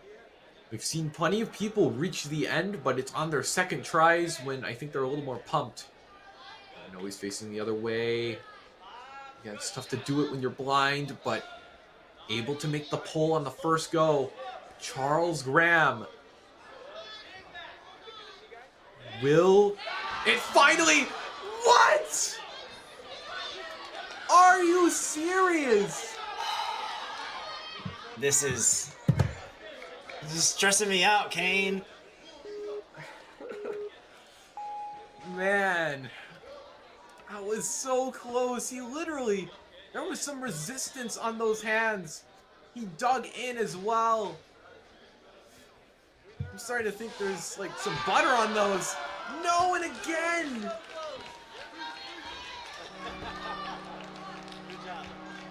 Man, that's a tough one. This is a... It's almost difficult to watch, and then at other times it's really, really fun. Oh my gosh, dude, I'm speechless. I have done commentary for over a year, and very seldom am I at a loss for words. Ethan Poe, the last person in the wave, 7th to last.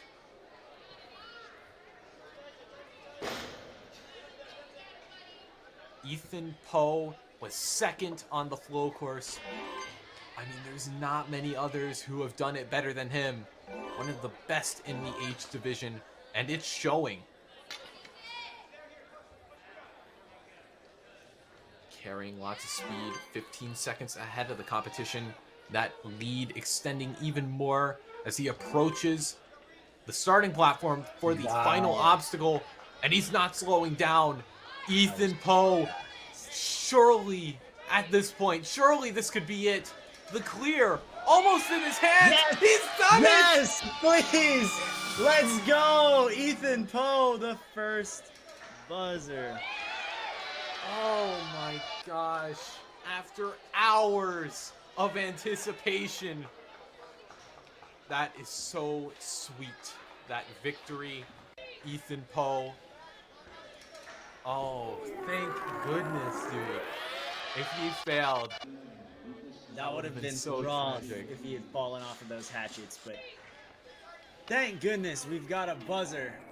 Ethan Poe sits atop the leaderboard for the time being. But you guys are not going to want to go away because around 5:30 Eastern Time, we've got the last 6 runners who have the chance to dethrone him. And there's some very, very talented athletes. You are not going to want to miss it. Stay tuned. We'll be back soon.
Attention, Masters female athletes, please make your way over to Challenge Course A for demo. Masters female for demo at Challenge Course A.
Attention, parents, coaches, and athletes, preteen male wave 3 of Challenge Course B begin at 5:10. That's preteen male wave 3 at Challenge Course B at 5:10.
Oh shoot, I apologize. I'm here.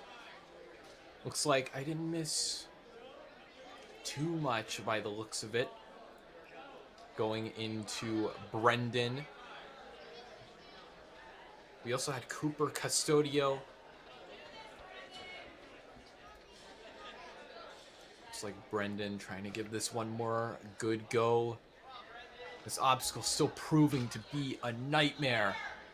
Can he dig in on his second go? No! The right hand was able to get in, but not his left. That's tough, Brendan. Though that is the fastest pace to not finish.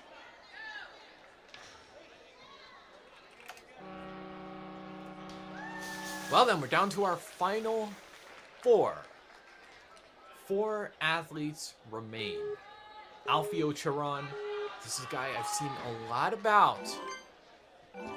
And really excited to see him go into the preteen division for his first year.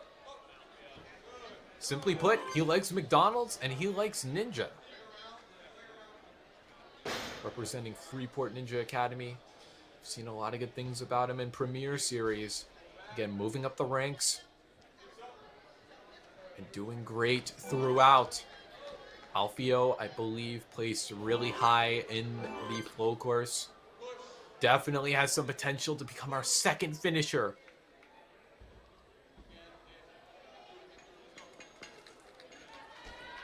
Oh no! Alfio was placed way too high. Almost his shins were above the ledge. Gonna have to dial it back on his second go. And again, if you're going fast and furious, then, you know, it can really hit hard. But Alfio, able to make it on his second go. Putting him in 4th, an impressive pace. But no, he wants more than that.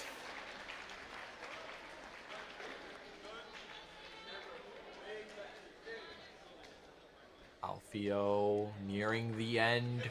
Can he do it? No! Are you kidding me? Alfio, no! It's so close.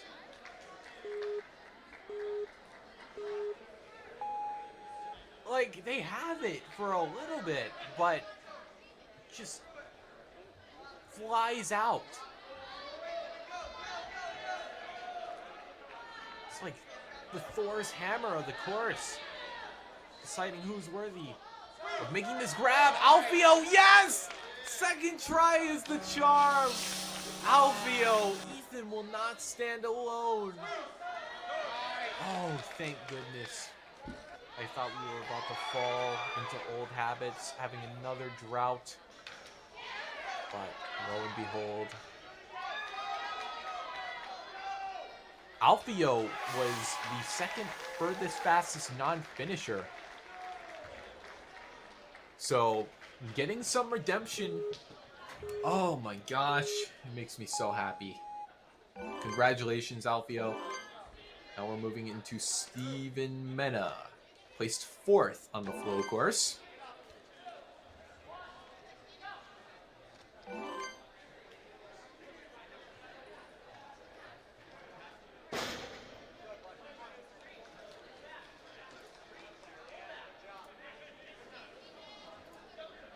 Okay, now making great work of everything thus far. Steven, not a name I'm too familiar with, but if he's here, then he's got to be really good at what he does.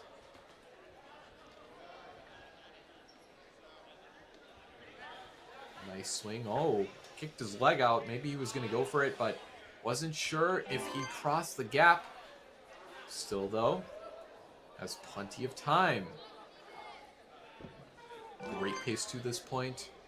Gonna put him in 3rd, which is the best time out of a non-finisher, but he can definitely close this out.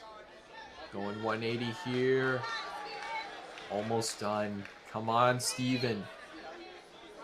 Will there be a party of 3? Yes! Finally! We're starting to see some finishes come through. Oh man, that very happy about that. We're down to our final 2. Lucas Savage and Will Vaz. Lucas Savage was actually the fastest non-finisher from center court here. He's been doing ninja since season 5. He's currently on season 10. Also trains at Gravity Forge.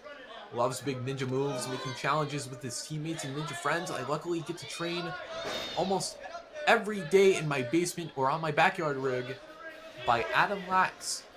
Also a Slap Chalks ambassador. I've been wearing Slap Chalks shorts since 2022. Yeah, big thanks to Joseph Rouse. You see an ad from him at the beginning of every stream. Lucas Savage, definitely making good on that name. Looking like a beast. Incredible work so far. 42 seconds to this point. Oh. And only about a second behind Ethan Poe. Could we see a new top time? Makes the catch and brings himself to safety. By about a second. Not going to take the top time, but hey, I think that will be perfectly fine for Lucas here. Holy cow. That is not Lucas. So, we are down to our final run. Thank goodness. Will Vaz, someone I've been seeing around. An incredible athlete. Placed 3rd at the World Championships. Placed 2nd last year. So, wants to get that World Championship this year. And with the way he's moving, he's well on his way. Also podiumed on Premier Series. So Will already halfway through the course in about 20 seconds. Can go here. Linking out. Ooh, this could be the top time. Will could pull this home. Get the clean sweep.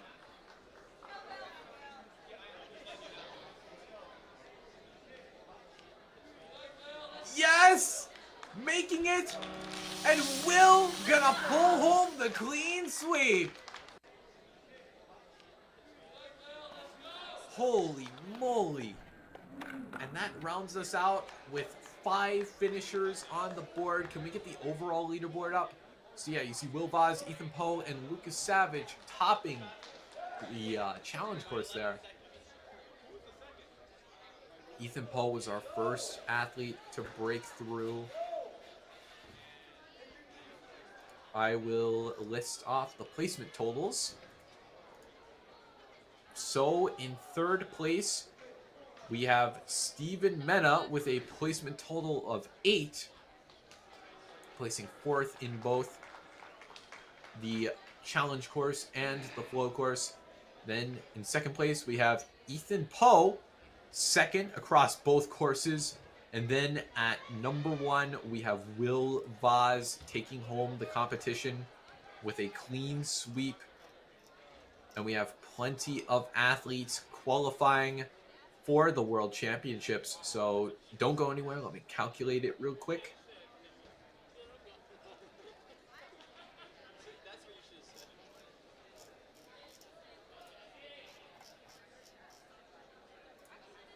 Okay, so 11. So I believe we have top 40 advancing to the World Championships. So 51 will be the cutoff by the looks of it. So by that logic, on the hot seat is, drumroll, Ezekiel Curley. So anyone who places above Ezekiel in the overall standings, congratulations, you will be going to the Tier 1 Championships in Greensboro, North Carolina. So with that, congratulations to all our athletes. This has been pretty intense. Yeah, there's your top 3. So I've been Kane Malden, joined by Kane Casillas. Thanks to all the staff that made this event possible, even though I think we have a flow course going on in the back. If you want to watch that, don't hesitate. But also thanks to Joseph Rouse and Enzo Di Ferrari Wilson, and also NinjaWorks and Stage 4 Designs. All of those you can check out. Big kudos to all of them. And this has been the Northeast Regionals, the preteen division. Good night. Even though it's not night.